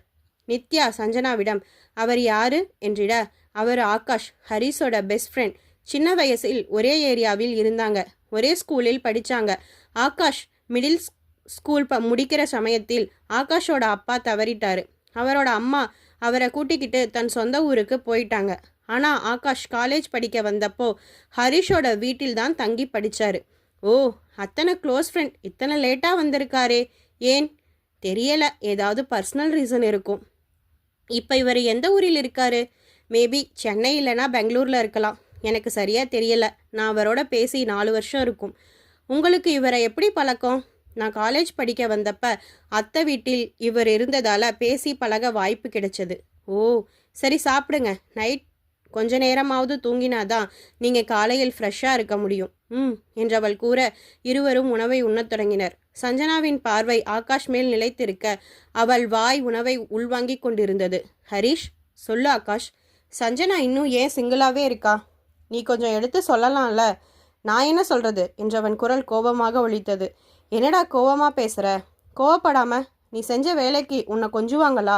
டேய், அவளை காதலிச்சுட்டு அம்மா சொன்னாங்கன்னு வேற ஒரு பொண்ணை கல்யாணம் பண்ணிக்கிட்ட. அவளை பற்றி ஒரு நிமிஷம் யோசிச்சியா? உன்மேல எத்தனை அன்பை வச்சிருந்தா ஆகாஷ். அவகிட்ட கல்யாணத்தை பற்றி பேசவே எனக்கு சங்கடமாக இருக்குது. எல்லாம் தெரிஞ்ச நீயே இதை பேசலாமான்னு கேட்குற மாதிரியே பார்க்குறா. என் சூழ்நிலையை தெளிவாக சொன்னேன் இல்லை, என்னால் முடியல ஆகாஷ். நீ வேணா பேசி கன்வின்ஸ் பண்ணு. நானா? நான் எப்படி? அவளை காதலிச்சவன் நீதானே, அப்போ நீ தான் அவளை கன்வின்ஸ் பண்ணணும். என்ன இருந்தாலும் அவளுக்கு நீ இப்படி ஒரு துரோகத்தை செஞ்சிருக்கக்கூடாது ஆகாஷ். நீ ஏற்படுத்தின காயம் ஆறவே இல்லை. அந்த சம்பவத்துக்கு அப்புறம் ஃபாரினேலே வேலை பார்க்க ஆரம்பிச்சிட்டா. இத்தனை வருஷம் அங்கேயே இருந்தவ இப்போ தான் இங்கே வந்திருக்கா. அதுவும் நீ கல்யாணத்துக்கு வருவியான்னு கேட்டுக்கிட்டு தான் வந்திருக்கா. அவள் உன்மேல வச்ச அன்பை நீ மதிக்கவே இல்லை ஆகாஷ். அப்படி சொல்லாதே ஹரிஷ். நானும் சஞ்சனாவை சின்சியராக தான் லவ் பண்ணினேன். ஆனால் அன்னைக்கு இருந்த சூழ்நிலை அதான். அவங்க என் அம்மாவை தான் சாராவோட வாழ்க்கை பாலா போச்சுன்னு கண்டபடி பேசிட்டாங்க என்றவன் கண்கள் கலங்கியது. குரல் அடைத்து நான் தழுதழுத்தது. நண்பனின் அந்நிலையை பார்த்து தவித்து போனான் ஹரிஸ். சில கணங்கள் அமைதியில் கழித்து விட்டு, சரி விடுடா, நாம் சேர்ந்து பேசுவோம். அவளும் எல்லாத்தையும் மறந்துட்டு புது வாழ்க்கையை தொடங்கணும். இப்படியே அவளை விட முடியாது என்றான். உன் லைஃப் எப்படி போகுது ஆகாஷ்? நீ நிஜமாவே சந்தோஷமா இருக்கியா? ஆன்ட்டி கூட ஆஸ்திரேலியா போயிட்டாங்களாமே. உன் அம்மாவோட அவளுக்கு ஒத்து போகலையா? கூட இருந்தால் தானே ஒத்து போகுதா இல்லையான்னு தெரியும். நாங்கள் தான் அம்மா கூட இல்லையே. அம்மாவை தனியாக விட்டுட்டியா? அவங்க பாவண்டா. நான் என்னடா பண்ணுறது? இவங்க குணம் தெரிஞ்சு அம்மாவே ஒதுங்கிக்கிட்டாங்க. என்னையும் அனுசரித்து போன்னு சொல்லிட்டாங்க என்றவர்கள் பேசிக்கொண்டிருக்க மிக சமீபத்தில் சாராவின் குரல் கேட்டது. ஆகாஷ், இன்னும் எவ்வளோ நேரம் ஆகும்? நாம் ரூமுக்கு போகணும். துரு வேற தூங்கி வழியறான். சீக்கிரம் வா என்றவள் குரலுக்கு அலட்டல் இல்லாமல் திரும்பினான் ஆகாஷ். நைட் நாம் இங்கே தான் ஸ்டே பண்ண போகிறோம் சாரா. நீ போய் ரெஸ்ட் எடு, நான் கொஞ்ச நேரம் கழிச்சு வரேன் என்ற ஆகாஷின் பதிலால் சாரா கடுகெடுத்தாள். துருக்கும் எனக்கும் நைட் ட்ரெஸ் கூட எடுத்துகிட்டு வரல ஆகாஷ். அப்படியா, நான் அரேஞ்ச் பண்ணுறேன் என்ற ஆகாஷ் சாவகாசமாக கூற சாரா சேலை தலைப்பை விரல்களால் சுற்றியபடி அவனை முறைத்திருந்தாள். துரு கூட யார் இருக்கா என்ற ஆகாஷின் கேள்விக்கு, என் கூட ரூம் காட்ட வந்தவங்க இருக்காங்க என்றால் கடுகடுத்த குரலில். ஓ, ஹேமா இருக்காளா? அப்போ அவகிட்டயே கேளு, உனக்கு ஒரு நைட் ட்ரெஸ் அரேஞ்ச் பண்ணி தருவா. துருவுக்கு ட்ரெஸ் மாற்றாதே, அந்த ட்ரெஸ் தான் குளிர் தாங்கும். விடியறதுக்கு முன்னாடி நானே அந்த ரெசார்ட் போய் நம்மோட திங்ஸ் எல்லாத்தையும் இங்கே எடுத்துகிட்டு வந்துடுறேன். இப்போ போய் ட்ரெஸ் மாற்றிட்டு ரெஸ்ட் எடு சாரா என்று ஆழ்ந்த குரலில் ஆகாஷ் கூற விருட்டென திரும்பியவள் விறுவிறு நடையில் அறையை நோக்கி போனாள். கோச்சிக்கிட்டாங்களா என்று ஹரிஷ் கேட்க, கோச்சிக்கட்டும் ஹரிஷ், வீட்டுக்கு போய் சமாளிச்சுக்கிறேன். இன்னைக்கு நான் இங்கே இருக்க வேண்டியது அவசியம் என்றவன் பார்வை சஞ்சனா மேல் விழுந்து திரும்பியது. நீ சஞ்சனாவோட பேசுகிறத சாரா கேட்டுட்டா, ஏன் பார்த்துட்டா கூட பிரச்சனை ஆகிடும். யோசிச்சு பண்ணுடா. அதெல்லாம் பார்த்தா முடியாது ஹரிஷ். சஞ்சனாவை இப்படி பார்க்க எனக்கு ஒரு மாதிரி கில்ட்டாக இருக்குது. என் கல்யாணத்துக்கு வந்துட்டு நீ டிவோர்ஸ் வாங்க கோர்ட்டுக்கு போகாமல் இருந்தால் ஓகே தான். அப்படி நடந்தா நல்லா தான் இருக்கும். அவளோட போராட முடியலை என்று ஆகாஷ் முனகலாக கூற, டேய் என்ற அதிர்வுடன் அழைத்தான் ஹரிஷ். சும்மா சொன்னேன்டா, உடனே பதறாதே. என் அம்மாவோட வழியை பார்த்து வளர்ந்தவன். அப்பா இல்லைன்னா ஒரு குழந்தை எத்தனை கஷ்டத்தை அனுபவிக்கணும்னு எனக்கு தெரியும். என் மனைவியையும் குழந்தையையும் ஒரு நாளும் அந்த நிலைக்கு கொண்டு போய் நிறுத்திட மாட்டேன். சுயநலனை விட குடும்ப நலன்தான் பெருசு ஹரீஷ் என்றவன் முறுவலுடன் இரவு உணவை அருந்தி முடிக்க ஹரீஷும் அதை ஆமோதிப்பதைப் போல மனம் நிறைந்த புன்னகையை வீசினான். அத்தியாயம் 5. பனிக்காலம் ஆதலால் விண்மீன்கள் ஆகாயத்தில் ஒளி வீசுவது புவிவாழ் ஜீவராசிகளுக்கு தெரியவில்லை. விண்மீன்களை விஞ்சும் மின் விளக்குகள் ஒளிர விட்டு கொண்டு காட்சி தந்து கொண்டிருந்த அந்த ரெசார்ட்டில் அமைந்திருக்கும் அறைகள் சூழ் பகுதியில் தனிமையில் நின்றிருந்தான் ஆகாஷ். குளிர் உடலை வாட்டியது. தன் கரங்களை உடலோடு உரசி சூடாக்கி கொண்டே நின்றிருந்தவனை நெருங்கி வந்தது காலணியின் ஓசை. டக் டக் என்ற ஓசைக்கு திரும்பியவன் முன் கையில் பிடித்த தேநீர் குவளைகளுடன் நின்றிருந்தாள் சஞ்சனா. உன்னோட ஃபேவரட் பிளாக் டீ என கூறி ஒரு குவளையை அவனிடம் அவள் கொடுக்க அவனும் அதை முறுவலுடன் பெற்றுக்கொண்டான். அப்புறம் எப்படி இருக்கா ஆகாஷ்? குட். நீ? Not bad. எல்லாம் நல்லா தான் போகுது. நல்ல ஜாப், நல்ல இடம், நல்ல சுற்றம், நல்ல நட்புன்னு எல்லாமே நல்லா தான் இருக்குது. ஓ, அப்புறம் என்ன? உனக்கு எப்போ கல்யாணம் சஞ்சனா?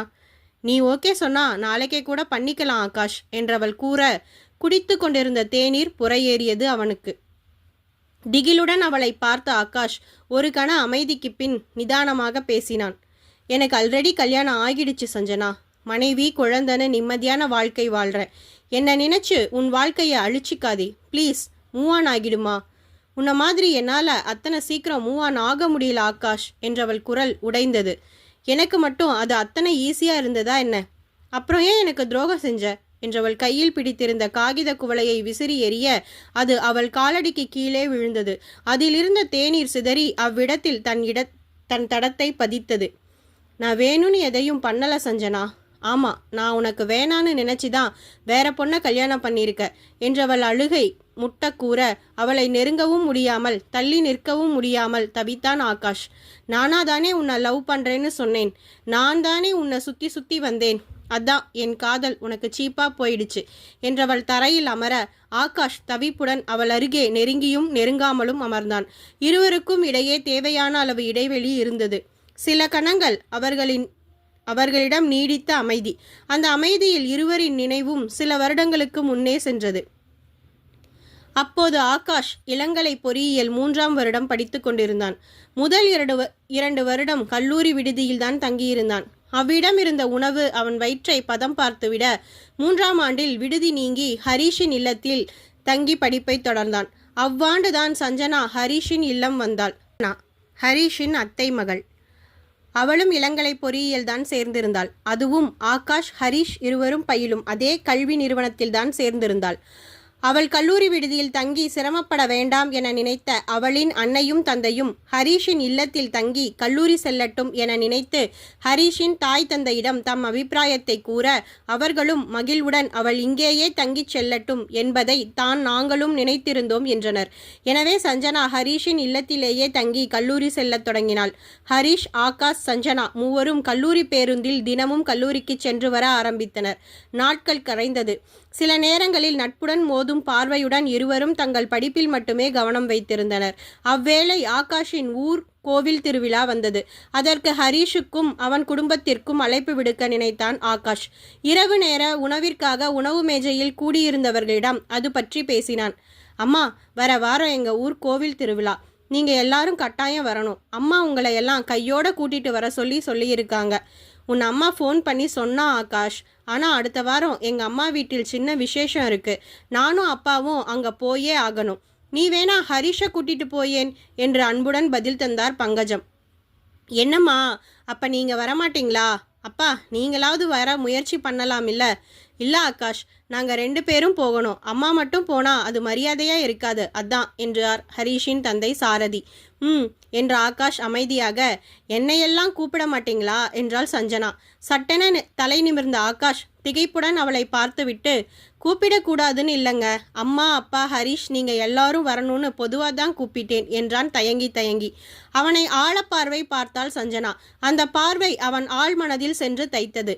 அவன் மிரட்சியுடன் அவளை பார்த்திருக்க அவளோ, அப்ப நானும் உங்களோட வரலாமா என்றாள் சட்டென. உணவு அவன் தொண்டையில் அடைத்தது. திருத்திருவென முழித்தவன் பங்கஜத்தையும் சாரதியையும் பார்த்தான். அவன் பார்வை போன திக்கை பார்த்தவளாக சஞ்சனா, அத்தை, மாமா, நானும் ஹரிஷோட சேர்ந்து ஆகாஷ் ஊருக்கு போயிட்டு வரவா என்று அமைதியுடன் கேட்டாள். அது உனக்கு கிளாஸ் இருக்கும்ல என்றார் பங்கஜம் தயங்கிய குரலில். அடுத்த வாரம் முழுக்க லீவ் தானே அத்தை? அதுக்கில்ல, நீங்களும் மாமாவும் உங்கள் பிறந்த வீட்டுக்கு போயிடுவீங்க. ஹரிஷ் ஆகாஷோட போயிடுவான். நான் மட்டும் தனியாக இந்த வீட்டில் எப்படி இருக்கிறது? நீ வேணா ஊருக்கு போயிட்டு வாங்க சஞ்சனா. ஏன் அத்தை, நான் இவங்களோட ஊருக்கு போகிறது உங்களுக்கு பிடிக்கலையா? ஒருவேளை இந்த பசங்க நல்ல பசங்க இல்லையோ, அதான் நீங்கள் பயப்படுறீங்களோ என்று சஞ்சனா கேலியாக கேட்கவும், தேவையில்லாமல் என் பசங்களை கிண்டல் பண்ணாதே சஞ்சனா. இவங்க 2 பேரும் அக்மார்க் கோல்டு, ரொம்ப நல்ல பசங்க. அதிலும் ஆகாஷ் ஜெம். இவன் சின்ன பையனாக இருக்கும்போதே இவனோட அப்பா செத்து போயிட்டாரு. அப்போ இருந்தே இவனோட அம்மாவுக்கு துணையாக இருக்கான். இவனை மாதிரி நல்ல பையனை நீ எங்கே தேடினாலும் கண்டுபிடிக்க முடியாது என்றவர், எனக்கு இவங்க மேலே நிறையவே நம்பிக்கை இருக்கு. உன் அம்மாவும் பாட்டியும் என்ன சொல்லுவாங்களோன்னு தான் நான் யோசிக்கிறேன் என்று கூறி நிறுத்த, அவங்க கிட்ட எதுவும் சொல்ல வேணாம் அத்தை, அப்பா காதில் மட்டும் போட்டுடலாம். எனக்கும் புக்கையே பார்த்து பார்த்து பிரம்ம பிடிச்ச மாதிரி இருக்கு. ஒரு சேஞ்ச் வேணும் அத்தை. ஊருக்கு போனால் அந்த கிழவி என்னை பாடா படுத்தி எடுத்துடும். ப்ளீஸ், நானும் இவங்களோட போகிறேனே என்று கொஞ்சல் நிறைந்த குரலில் கேட்டாள் சஞ்சனா. பங்கஜம் சாரதியை பார்க்க, சாரதி சற்றே ஆழ்ந்து யோசித்தார். பின், உன் அப்பா கிட்ட பேசிட்டு சொல்கிறேன் சஞ்சனா என்றிட, ஐ தேங்க்ஸ் மாமா, அப்பா கண்டிப்பாக ஒத்துப்பாரு என்ற நம்பிக்கையுடன் உணவருந்த ஆரம்பித்தாள். அவள் கவனம் உணவின் மீது இருந்த போதும் குறைப்பார்வை ஆகாஷ் மீதே இருந்தது. அதை உணர்ந்த ஆகாஷ் தன் தட்டில் இருந்த உணவை வேகமாக உண்டு முடித்து எழுந்தான். என்னடா அதுக்குள்ளே எழுந்துட்ட என்று ஹரிஷ் வினவிட, படிக்கிற வேலை இருக்கு ஹரி, நான் ரூமுக்கு போகிறேன், நீ பொறுமையாக சாப்பிட்டு வா என கூறி நகர்ந்தான். அறை நுழைந்த ஆகாஷ் தன் பாட நூலை எடுத்து வைத்து அமர, கல்லூரி பாடம் மனதில் ஏற மறுத்து அவன் ஆழப்பார்வை அர்த்தம் தேடு என்றது. அவ ஏன் நம்ம அப்படி பார்த்தா? அப்போ எதுக்கு இப்போ நம்மோட ஊருக்கு வரேன்னு சொல்கிறா? அம்மா அப்பா வந்தால் கூட பரவாயில்ல, நான் தனியாக ஒரு பொண்ணோட போய் நின்னா என்னை பற்றி என்ன நினைப்பாங்க? நீ மட்டும் தனியாக அவளோட எங்கே போக போகிற ஆகாஷ்? ஹரிஷும் உன்னோட வரான் தானே? அதுவும் சஞ்சனா ஹரிஷோட அத்தை பொண்ணு. அப்படி இருக்கும்போது நம்ம யாரும் தப்பாக நினைக்க மாட்டாங்க. தேவையில்லாமல் பயப்படாதே. அதுவும் சரிதான். ஆனால் அவ ஏன் என்னை அப்படி பார்த்தா? அந்த பார்வை என் மனசை போட்டு பிசையுதே. இதுக்கு என்ன அர்த்தம்? ஒரு மண்ணாங்கட்டி அர்த்தமும் இல்லை. அவளுக்கு அவள் வீட்டுக்கு போக விருப்பம் இல்லை. வீட்டுக்கு போனால் வீட்டு வேலை செய்ய சொல்லி டார்ச்சர் பண்ணுவாங்கன்னு அதிலிருந்து தப்பிக்க இப்படி நினைக்கிறா. ஆமாம், அவளும் அதை தான் சொன்னான். ஆனாலும் அந்த பார்வை, ஆகாஷ், மனசை அலைப்பாய விடாதே. அது உனக்கு நல்லதில்லை. அம்மாவை யோசிச்சு பாரு. அப்பா போனதுக்கப்புறம் எத்தனை கஷ்டப்பட்டு உன்னையும் உன் தங்கச்சியையும் வளர்க்குறாங்க. அதுக்கு கைமாறா நீ ஒரு பொறுப்பான மகனாக நடந்துக்க வேணாமா? வேணும். அப்போ தேவையில்லாத ஆராய்ச்சியை ஒத்தி வச்சுட்டு படிக்கிற வழியை பாரு என்று அவனின் புத்தி உரைத்த மொழிகளை ஏற்று பாடநூலை வாசிக்க ஆரம்பித்தான். அவ்வப்போது கவனம் கலையும் மனதை பிடித்து கட்ட முயன்று கொண்டிருந்தான். அவன் முயற்சியை மொத்தமாக தளர்க்கும் செய்தி அவனை நாடி விரைவில் வந்தது. ஆகாஷ், அப்பா மாமா கிட்ட பேசிட்டாருடா. சஞ்சனாவும் நம்மோட ஊருக்கு வர்றது உறுதியாகிடுச்சு. நம்ம பிளான் எல்லாம் கொலாப்ஸ் ஆயிடுச்சு. அந்த குட்டிச்சாத்தா நம்மை நிம்மதியாக இருக்கவே விடாது. சரியான இம்சை அரசி. ஐ திங்க் நம்ம நேற்று பேசினதை அந்த குட்டிச்சாத்தான் ஒட்டு கேட்டுடுச்சுன்னு நினைக்கிறேன். ஊரை சுற்றலாம், லைட்டாக மஜா பண்ணலாம், நம்ம பேசினதை கேட்டிருப்பா. அதான் இன்னைக்கு சரியான நேரத்தில் பேசி அம்மா அப்பா கிட்ட பர்மிஷன் வாங்கிடுச்சு.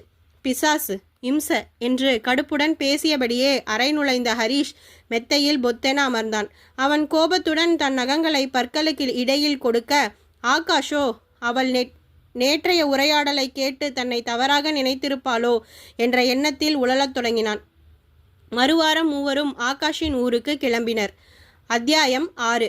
இயற்கை எழில் கொஞ்சம் காட்சியும் பச்சை பட்டாடை உடுத்தி வரவேற்கும் வயல் வரப்பும் வாழைத்தோப்புகளும் விளையும் மஞ்சள் கிழங்கின் வாசனையும் சர்க்கரை கரும்பும் செங்கரும்பும் போட்டி போட்டு விளைந்திருந்து கண்களுக்கு ஆனந்தத்தை அள்ளித்தரும் என்று கனவு கண்டு கொண்டே பயணித்த சஞ்சனா ஆகாஷின் ஊரை கண்டு ஸ்தம்பித்தாள். ஆடி மாத காற்று புழுதி மண்ணை வாரி அவள் முகத்தில் அரைந்து அவளை வரவேற்க காய்ந்த செடி கொடிகளுடன் சருகுகளும் இடம் பிடித்திருந்த நிலமகள் அவளை அன்புடன் வரவேற்றாள். பேருந்தில் இருந்து இறங்கிய மூவரும் நிலமகளை பார்த்தபடியே மெல்ல நடந்தனர்.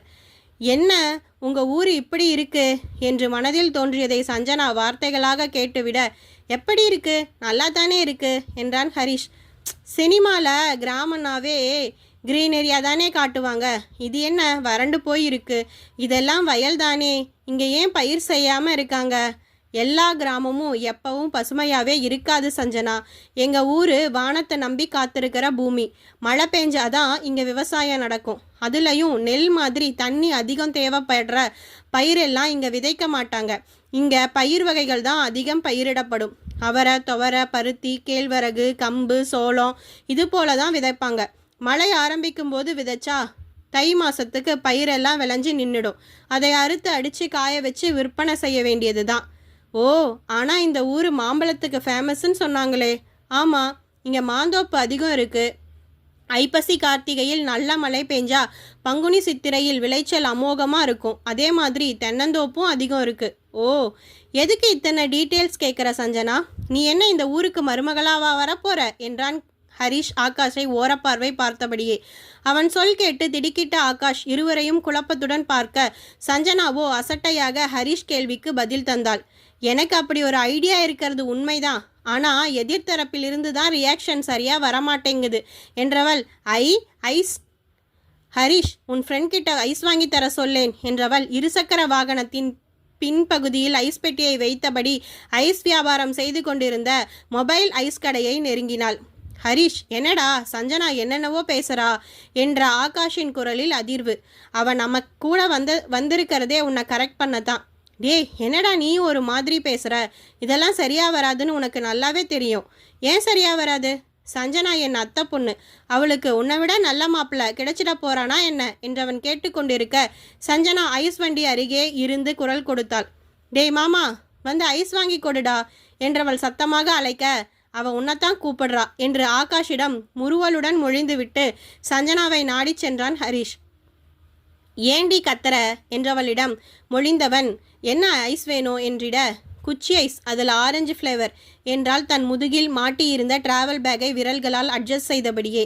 சற்று தள்ளி நின்று இருவரையும் வெறித்து பார்த்து கொண்டிருந்த ஆகாஷ், ஹரிஷ் உனக்கு என்ன ஃப்ளேவர் வேணும் என்றிட, திகைப்பும் அதிர்வும் கலந்த பாவத்துடன் எதுவாக இருந்தாலும் ஓகே தான் என கூறி அவர்களை நெருங்கினான். ஆரஞ்சு ஐஸ் 3 கொடுங்க என்றான் ஹரிஷ் ஐஸ் வியாபாரியிடம். அவரும் ஆரஞ்சு வண்ணத்தில் 3 குச்சி ஐஸ்களை எடுத்து கொடுக்க அதை சஞ்சனா பெற்றுக்கொண்டாள். ஹரிஷ் பணம் தரப்போக ஆகாஷ் அவனை முந்திக் கொண்டான். எங்கள் ஊருக்கு வந்திருக்கீங்க, அப்போ நான் தானே செலவழிக்கணும் என்ற ஆகாஷ் மீதி சில்லறையை வாங்கி கொள்ள மூவரும் அவன் வீடு நோக்கி நடையை தொடர்ந்தனர். டே மாமா, இந்தாடா ஐஸு என்றபடியே சஞ்சனா 2 குச்சி ஐஸை நீட்ட ஹரிஷ் ஒன்றை மட்டும் பெற்றுக்கொண்டான். மற்றொன்று அவள் விரல்களின் பிடியில் இருக்க ஆகாஷ் தயக்கத்துடன் அதை வாங்கினான். குச்சி ஐஸ் உருகி வழிந்ததில் அவள் விரல் சில்லிட்டது. அவள் விரல் தொட்ட அவன் விரலும் அதில் குளிர்ந்து போக அவன் மனம் சிலிர்த்து போனான். அவன் சிலிர்ப்பு விரல் வழியே அவள் இதயத்தை தொட அவள் விழிகள் நிமிர்ந்து அவனை பார்த்து நாணச்சிரிப்பை சிந்தியது. அவனோ அவளின் நாணச்சிரிப்பை உணர்ந்தாலும் உணரா வண்ணம் தலையை வேறு திசைக்கு திருப்பிக் கொண்டான். இருவரின் மௌன உரையாடலை கண்டும் காணாதவன் போல நடந்து கொண்டிருந்தான் ஹரிஷ். மூவரும் ஐஸ் குச்சியை சுவைத்தபடியே நடந்ததில் ஐஸ் முழுவதுமாக உருகி போகும் முன்னே அவன் இல்லத்தை அடைந்து விட்டிருந்தனர். வாசலில் நின்றிருந்த அவன் தங்கை சுகந்தி மூவரையும் கண்டு மிளிர்ந்த புன்னகையுடன் அவர்களை வரவேற்றாள். அப்படியே அவர்கள் வரவை அன்னை தாமரைக்கும் தெரிவித்தாள். வாங்க வாங்க அம்மா, அண்ணன் வந்துட்டான். நீங்கள் சஞ்சனா தானே? எனக்கு என்ன ஞாபகம் இருக்கா? ஒரு முறை நீங்கள் ஸ்கூல் லீவுக்கு வந்தப்போ நாம் சேர்ந்து விளையாடினோம். அப்போ எங்கள் வீடு ஹரிஷ் அண்ணன் வீடுக்கு பக்கத்தில் தான் இருந்துச்சு என்றபடியே சஞ்சனாவை கைப்பிடியாக பிடித்து அழைத்து கொண்டு வீட்டிற்குள் நுழைந்தாள் சுகந்தி. ஹரிஷும் ஆகாஷும் அவர்களை தொடர்ந்தனர். அவ்வேளை தாமரையும் கூடம் வந்தார். வாங்கப்பா என்றவரின் அன்பான அழைப்பு கேட்டு அவரை பாசத்துடன் நெருங்கினான் ஹரிஷ். எப்படி இருக்கீங்கம்மா?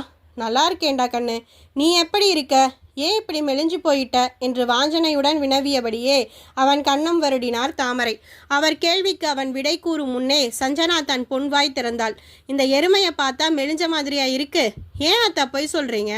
ஒருவேளை உங்கள் கண்ணில் எதுவும் பிரச்சனை வந்துருச்சோ? நல்லா கொளுத்திருக்கிற எருமை உங்கள் கண்ணுக்கு மட்டும் மெலிஞ்சு தெரியுது. வாயாடி என்றவர் அவளை நெருங்கி, என்னை ஞாபகம் இருக்கா உனக்கு என்றிட, நீங்களும் உங்கள் சீடையும் என் ஞாபகத்தில் அப்படியே பசுமையாக இருக்கீங்க போங்க. எத்தனை தடவையும் அந்த சீடையை கொடுத்து என் பல்ல உடைச்சிட மாட்டீங்க தானே? வாயாடி, நீ இன்னும் மாறவே இல்லை, அதே குறும்பு தான். கண்டிப்பாக இந்த முறையும் அதே மாதிரி சீடை சுட்டு தந்து உன் பல்ல உடைக்கத்தான் போகிறேன் என்றவர் முறுவலுடன் அவள் கன்னம் கிள்ள அவரை ஆறத் தழுவி தன் மகிழ்ச்சியை பகிர்ந்தாள் சஞ்சனா. 3 பேரும் பிரயாண களைப்பில் இருப்பீங்க, போய் குளிச்சுட்டு வாங்க, சூடா தோசை போட்டு தரேன் என்ற தாமரை தன் மகளை பார்த்து, சுகந்தி, சஞ்சனாவை கொல்லப்பக்கம் கூட்டிட்டு போ, அவளுக்கு குளிக்க எடுத்து வச்சுட்டு நீ பாட்டுக்கு எங்கேயாவது ஓடிடாத, அவளுக்கு இங்கே பழக்கம் தெரியாது. சஞ்சனா குளிச்சு முடிச்சு வெளியே வரும் வரை பாத்ரூம்க்கு வெளியவே இரு, ஏதாவது கேட்டால் எடுத்து சொல்லு, புரியுதா என்று அறிவுறுத்த, அம்மா ரொம்ப தான் பண்ணுற, இதை கூடவா நீ எனக்கு சொல்லி தரணும்? நானும் டவுனில் பிறந்து வளர்ந்த பொண்ணு தான். அங்கிருந்து புதுசாக ஊருக்கு வர மனுஷங்க தேவையும் கஷ்டமும் பழக்க வழக்கமும் எனக்கும் தெரியும், நான் பார்த்துக்கிறேன் என்ற சுகந்தி சஞ்சனாவோடு அந்த வீட்டில் இருந்த தனியறை ஒன்றுக்கு சென்று விட்டாள். ஹரிஷும் ஆகாஷும் கூடத்தை ஒட்டி இருந்த சிறு அறை ஒன்றுக்கு சென்று தாம் கொண்டு வந்த உடைமைகள் அடங்கிய பைகளை வைத்துவிட்டு மீண்டும் கூடம் வந்தனர். அம்மா, நானும் ஹரிஷும் பெரிய கிணறுக்கு போய் குளிச்சுட்டு வரோம் என்ற ஆகாஷிடம், ஹரிஷ்க்கு கிணத்துல குளிக்க தெரியாது ஆகாஷ், அவனை எதுக்கு அங்கெல்லாம் கூட்டிட்டு போற, அவன் இங்கேயே குளிக்கட்டுமே என்றார் தாமரை. அவன் இங்கே வந்திருக்கிறதே கிராமத்தை எக்ஸ்ப்ளோர் பண்ணாதான், அதை கெடுக்காதம்மா, நான் பத்திரமா கூட்டிகிட்டு போயிட்டு பத்திரமா கூட்டிகிட்டு வந்துடுறேன், நீ பயப்படாதே என்ற ஆகாஷ் சோப்பையும் துண்டையும் மாற்று உடையையும் எடுத்துக்கொண்டு ஹரிஷுடன் அந்த ஊரின் பெரிய கிணறுக்கு கிளம்பினான். அத்தியாயம் 7. இருவரும் நடந்தபடியே இருக்க ஆகாஷ், ஹரி, சஞ்சனா என்ன விரும்புகிறாளா என்றான். அப்படித்தான் அவ சொன்னான், உன்னை அவளுக்கு ரொம்ப பிடிச்சிருக்கான். என்னை எப்படிடா அவளுக்கு பிடிக்கும்? எப்போ சின்ன பிள்ளையில் அவளை பார்த்தது, அதுக்கப்புறம் இப்போதான் அவள் படிக்க இங்கே வந்த பிறகுதான் பார்த்ததும் அவளுக்கு பிடிச்சு போச்சான். நீ ரொம்ப பொறுப்பான பையனாக இருக்கியான். சின்ன பிள்ளையில் உன் கூட விளையாடும்போது அவள் கீழே விழுந்ததும் நீ ஓடி வந்து தூக்கி விட்டு அடிபட்டுடுச்சான்னு கேட்டு மருந்தெல்லாம் போட்டு விட்டையான். உன் அப்பா இறந்தது தெரிஞ்சு ரொம்ப வருத்தப்பட்டா. நீ முன்னை விட இப்போ ரொம்ப பொறுப்பாக இருக்கிறது அவளை இம்ப்ரெஸ் பண்ணிடுச்சான். நீ ஈகோவே பார்க்கறது இல்லையா, இந்த வேலையெல்லாம் பொண்ணுங்க தான் செய்யணும்னு நீ சொல்கிறது இல்லையா. என் அம்மாவுக்கு உதவியா நீ சமையல் அறையில் நிற்கிறதும் நீயே சமைக்கிறதும் அவளுக்கு ரொம்ப பிடிச்சிருக்கான். உன் கூட படிக்கிற பெண் தோழிகளை மரியாதையாக நடத்துறியான். அவங்களோட முகபாவத்தை வச்சே அவங்களோட அசௌகரியங்கள் புரிஞ்சு உதவி பண்ணுறியான். உன் தோழியையே கவனமாக பார்த்துக்கிற பக்குவம் இருக்கிற உனக்கு உன் காதலியை இன்னும் பக்குவமாக பார்த்துப்பியான். அதான் உனக்கு தோழியாக இருக்கிறத விட காதலியாக இருக்கணும்னு ஆசைப்படுறாளாம். உன்கிட்ட பேசணும்னு ஆசையாக இருக்கான். ஆனால் நீ அவளை பார்த்தாவே தலை குனிஞ்சிக்கிறையான். அவளோட முகம் கொடுத்து பேச மாட்டேங்கிறையான். அது அவளுக்கு வருத்தமாக இருக்கான். உன் ஃப்ரெண்டுக்கு என் முகத்தை பார்க்க கூட பிடிக்கலையா, நான் அத்தனை அவலட்சணமாவா இருக்கேன்னு கேட்டு ரொம்ப வருத்தப்பட்டா. நான் கூட நீ சரியான நச, அதான் அவனுக்கு உன்னை பிடிக்கலன்னு எடுத்து சொன்னேன். ஆனால் அந்த லூஸு உன் உசுரை வாங்கியே தீருவேன்னு உறுதியாக இருக்கா. ஏதோ அத்தை பொண்ணா போயிட்டாலேன்னு அவளுக்கு ரெக்கமெண்ட் பண்ணலான்னு உன்கிட்ட பேசுகிறேன். நீ சரின்னு சொன்னா நான் தப்பிச்சிடுவேன், இல்லைனா இந்த பிசாசை என் தலையில் கட்டினாலும் கட்டிடுவாங்க. உன் நண்பன் மேலே கருணை காட்டி அவளோட காதலை ஏற்றுக்கோ ஆகாஷ், நான் பாவம் இல்லை என்று நீட்டி முழக்கிய ஹரிஷை ஆச்சரியத்துடன் பார்த்தான் ஆகாஷ். என்னடா இப்படி பார்க்குற? என் நிலை என்னன்னு உனக்கு நல்லா தெரியும் ஹரிஷ். என்னை நம்பி தான் அம்மாவும் தங்கச்சியும் இருக்காங்க. நான் பாட்டுக்கு பொறுப்பு இல்லாமல் காதல் அது இதுன்னு சுற்றிக்கிட்டு இருந்தா அவங்க எதிர்காலம் என்ன ஆகும்? அதெல்லாம் அவளுக்கு தெரியும். அவள் உன்னை மட்டும் இல்லை, உன் குடும்பத்தையும் உன் உறவுகளையும் நேசிக்கிறா. உன்னை காதலுங்கிற பேரில் உன் அம்மா கிட்ட இருந்தும் உன் பொறுப்புகளை விட்டும் ஒரு நாளும் பிரிக்க மாட்டா. அவளுக்கும் படிக்கணும், வேலைக்கு போகணும், பெரிய பதவிகளை அடையணுங்கிற வேட்கை இருக்குது. அவள் உனக்கு உதவியாக தான் இருப்பாளே தவிர உபத்திரமா ஒரு நாளும் இருக்க மாட்டா. ஆகாஷ், அவள் என் அத்தை பொண்ணுங்கிறதுக்காக இதை நான் சொல்லலை. உனக்கும் அவளுக்கும் ஒரே மாதிரியான வேவ்லென்த் இருக்குது. நீ காதலிச்சு கல்யாணம் பண்ணிக்கிட்டா உன் வாழ்க்கை நிச்சயம் நல்லபடியாக இருக்கும். ஹரி, சஞ்சனா குடும்பம் நல்லா வசதியானவங்க. நாங்கள் இப்போ இருக்கிற நிலை உனக்கு தெரியும். என் தங்கையை படிக்க வச்சு நல்ல இடமா பார்த்து கல்யாணம் பண்ணி வைக்கணும். இத்தனை பொறுப்பு இருக்கிற என்னை சஞ்சனாவோட அப்பா அம்மா மாப்பிள்ளையாக ஏற்றுக்குவாங்களா? அதெல்லாம் எதிர்கால சிக்கல் ஆகாஷ். அதை ஏன் இப்போவே யோசிக்கிற? நீயும் இன்ஜினியரிங் தானே படிக்கிற, எப்படியும் கேம்பஸில் செலக்ட் ஆகிடுவ. இன்னும் ரெண்டு மூணு வருஷத்தில் உன் கையில் நல்ல வேலை நல்ல சம்பளம் இருக்கும். அவளும் படித்து முடித்து வேலைக்கு போகணும்னு ஆசைப்படுறா. ஸோ உனக்கு எப்படியும் 5-6 வருஷம் டைம் கிடைக்கும். அதுக்குள்ளே எல்லாமே மாறும் இல்லையா ஹரி? ஆகாஷ், நான் உன்னை கம்பல் பண்ணலை. உனக்கு சஞ்சனாவை பிடிச்சிருந்தா அவளோட காதலை ஏற்றுக்கோன்னு சொல்கிறேன். இல்லை உனக்கு அவளை பிடிக்கலைன்னா சொல்லு, அதை அவகிட்ட சொல்லிடுறேன். உனக்கு பிடிக்கலைன்னா அவள் நிச்சயம் உன்னை தொல்லை பண்ண மாட்டா. ஹரி, யோசிச்சு கூட சொல்லு ஆகாஷ் என்றவன் கூறவும் அவர்கள் குளிக்க வேண்டிய பெரிய கிணறு வந்துவிட்டது. இருவரும் கிணற்றின் சுற்றுப்படிகளில் மெல்ல இறங்கினர். ஆகாஷ் கிணற்றில் நீச்சல் அடித்தபடி குளிக்க, ஹரிஷ் படியில் அமர்ந்த நிலையிலேயே குளித்து முடித்தான். இருவரும் உடை மாற்றிக்கொண்டு இல்லம் திரும்பினர்.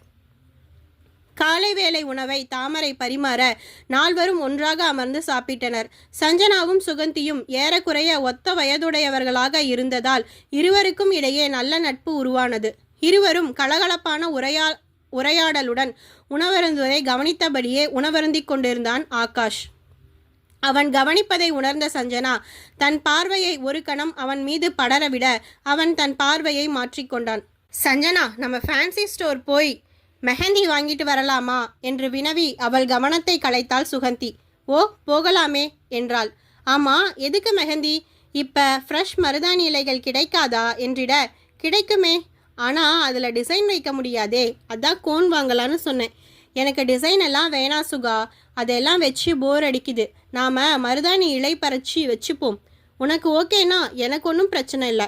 மருதாணி நம்ம வீட்டிலையே இருக்குது, பறித்து அரைச்சி வச்சுப்போம் என்றவர்கள் உரையாடல் தொடர்ந்தபடி இருக்க ஆகாஷ் உணவருந்தி முடித்து எழுந்தான். அவனைத் தொடர்ந்து ஹரிஷும் எழுந்து கொள்ள நால்வரும் அவரவர் வேலையை பார்க்க சென்றனர். 2 நாள்கள் கழிந்தது. இந்த 2 நாள்களும் திருவிழாவிற்கு வீட்டை தயார்படுத்த உதவியாக இருந்தனர் நால்வரும். வீட்டை வெள்ளையடிக்க ஆகாஷும் ஹரிஷும் உதவ மேல் வேலைகளை செய்தனர் சுகந்தியும் சஞ்சனாவும். நீ ஏமா இதெல்லாம் செஞ்சு கஷ்டப்படுற என்று தாமரை சஞ்சனாவை கேட்க, என்னத்த, அப்ப நான் உங்களுக்கு சொந்தம் இல்லையா, அந்நியமா, இதெல்லாம் நான் செய்யக்கூடாதா என உரிமையோடு கேட்டாள். அவரோ, அப்படி இல்லடா கண்ணு, உன்னை ஏன் கஷ்டப்படுத்தணும்னு நினச்சிதான் கேட்டேன் என்றிட, இதில் எனக்கு மட்டும் தனியாக என்ன கஷ்டம் வந்துட போகுது அத்தை, நாம் எல்லோரும் தானே வேலை செய்கிறோம், எல்லோருக்கும் அப்படித்தானே இருக்கும், நாம் எல்லாத்தையும் பகிர்ந்துக்கலாம் அத்தை. இல்லடா, அது உனக்கு இதெல்லாம் செஞ்சு பழக்கம் இருக்காதேன்னு நினச்சி தான் சொல்கிறேன், வேற ஒன்றும் இல்லை. ஐயோ அத்தை, என் பாட்டியும் அம்மாவையும் இதை விட டபுள் மடங்கு என்னை வேலை வாங்குவாங்க. போகிற வீட்டில் எங்கள் மானத்தை வாங்கிடாதேன்னு சொல்லி சொல்லி சாவடிப்பாங்க. எனக்கு இதெல்லாம் செஞ்சு பழக்கம்தான் என்று புன்னகை மிளிர கூறிய சஞ்சனாவின் முகம் ஆகாஷ் மனதில் ஆழத்தில் பதிந்தது. அடுத்து வந்த நாள்களை திருவிழா கொண்டாட்டத்தில் கழித்தனர். அந்தி மயங்கி இருள் சூழும் நேரத்தில் திருவிழா கூட்டத்தில் கலந்தவர்கள் முன்னிரவின் பெரும் பொழுதை அவ்விடமே கழித்தனர். வகை வகையான தின்பண்டங்களை சுவைத்து மகிழ்ந்தனர். கேளிக்கை ஊஞ்சலில் ஆடினர். திருவிழாவில் கடைவிரித்திருக்கும் ஒவ்வொரு ஃபேன்சி பொருட்களின் கடைக்கும் சென்று அலசி ஆராய்ந்து சொற்ப பொருட்களை மட்டும் வாங்கி கொண்டு வெளியேறி வந்தனர். அவர்கள் அறியாமலேயே நேரம் கடந்தது. அவளின் ஒவ்வொரு அசைவும் அவனுள் சென்று பதிந்தது. தனக்கென பிறந்த தாரகை இவள்தான் என்ற எண்ணம் அவன் இதயத்தில் விழுந்தது. அவள் காதலை ஏற்க அவன் மனமும் தயாரானது. அன்றைய பின்னிரவு நேரம். ஆகாஷ் வீட்டின் முற்பகுதியில் கயிற்றுக்கட்டில் போட்டு அமர்ந்திருந்தான். அவன் அருகே வந்தமர்ந்தான் ஹரிஷ். அப்புறம் பங்கு, திருவிழா ஜோரெல்லாம் சூப்பராக முடிஞ்சுது, நாளைக்கு ஊருக்கு கிளம்ப போகிறோம் என்ற ஹரிஷ் நிறுத்த, ஆமாம், ஊருக்கு போகணும், நல்லா படிக்கணும், கேம்பஸ் இன்டர்வியூவில் நல்ல கம்பெனியில் நல்ல ஆஃபரில் செலக்ட் ஆகணும், அடுத்த வருஷம் சுகந்தியும் காலேஜ் ஜாயின் பண்ணிடுவா, அவளுக்கு ஒரு நல்ல லைஃப் அமைச்சு கொடுக்கணும், இந்த வீட்டை எடுத்து கட்டி அம்மாவுக்கு சந்தோஷத்தை கொடுக்கணும், அதுக்கப்புறம் என்றவன் இப்படி நிறைய வேலை இருக்கு என்று முடிக்க அவன் தோள் தட்டினான் ஹரிஷ். நீ எல்லாத்தையும் பொறுப்பாக செஞ்சிடுவ ஹரிஷ், நாங்கள் எல்லாம் உன் கூட எப்பவும் இருப்போம், கவலைப்படாதே என்றிட, தேங்க்ஸ்டா. நமக்குள்ள என்னடா தேங்க்ஸ் என்ற ஹரிஷ். அப்போ சஞ்சனாவை பற்றி நீ யோசிக்கலையா ஆகாஷ்? அவளுக்கு நான் என்ன பதில் சொல்கிறது? உனக்கு அவளை பிடிக்கலன்னு சொல்லிடட்டுமா என்றிட, சஞ்சனாவை பிடிக்கலன்னு நான் உன்கிட்ட எப்போ சொன்னேன் என்றான் ஆகாஷ். அதை கேட்டதும் ஹரிஷின் முகம் பிரகாசித்தது. அப்போ உனக்கு ஓகேவா என்றான் குதூகலம் தெரிக்கும் குரலுடன். அவனை முறுவலுடன் பார்த்த ஆகாஷ், உன் முறை பொண்ணை என் தலையில் கட்ட நீ துடிக்கிற துடிப்பை பார்க்கும்போது ஆச்சரியமா இருக்கு ஹரி. பங்கு, அவ ரொம்ப நல்ல பொண்ணுடா, நீயும் தங்கம், நீங்கள் 2 பேரும் மேட் ஃபார் ஈச் அதர்டா. எனக்கும் கூட அப்படிதான் தோணுது ஹரிஷ். சஞ்சனாவோட குணம், என் அம்மாவோட அவள் பழகிற விதம், என் தங்கையோட அவளுக்கு இருக்கிற பாண்டிங், என் மேலே அவள் காட்டுற அக்கறை, இதெல்லாம் என் மனசை என்னவோ பண்ணுதுடா. ஹரி, உண்மையை சொல்லணும்னா சஞ்சனாவை பார்த்ததும் எனக்கும் கூட பிடிச்சுதான் இருந்தது. அதனால தான் அவளோட பேசாமல் அவாய்ட் பண்ணிக்கிட்டே இருந்தேன் என்று அவன் கூறவும் அடப்பாவி, இதை ஏண்டா இத்தனை நாளும் மறைச்ச? அவளோட ஃபேமிலி வேற, என் சூழ்நிலை வேற. என்னை அவளுக்கு பிடிக்குமோ பிடிக்காதோன்னு ஒரு கேள்வி. அவளோட ஃபேமிலி பேக்ரவுண்ட் வேற, என் ஃபேமிலி பேக்ரவுண்டை விட பெருசு. அதான் தயக்கமாக இருந்தது. இதை கேட்டால் சஞ்சனா ரொம்ப சந்தோஷப்படுவா. ஹரி, நான் என் பொறுப்புகளை முடிக்கிற வர அவள் எனக்காக வெயிட் பண்ணுவா தானே? நிச்சயம் வெயிட் பண்ணுவாடா. இல்லை, அவளோட படிப்பு முடிஞ்சதும் அவங்க வீட்டில் அவளை கல்யாணத்துக்கு ஃபோர்ஸ் பண்ணினா என்னடா பண்ணுறது? எனக்கு கொஞ்சம் பயமாக தான் இருக்குது. அதெல்லாம் சஞ்சு சமாளிச்சுப்பா. அவளோட அப்பா அவளுக்கு தான் எப்பவும் சப்போர்ட் பண்ணுவார். அவளோட முடிவு சரியாக இருக்குன்னு அவர் எப்பவும் ஆழமாக நம்புவார். அவளும் எப்பவும் சரியான முடிவை தான் எடுப்பா என்று உறுதிமொழிந்தான் ஹரிஷ். சரி, உன் காதல் அவகிட்ட எப்போ சொல்ல போகிற? அவளுக்கு அடுத்த வாரம் பிறந்தநாள் வருது தானே? அடப்பாவி, இதெல்லாம் தெரிஞ்சு தான் வச்சிருக்கியா?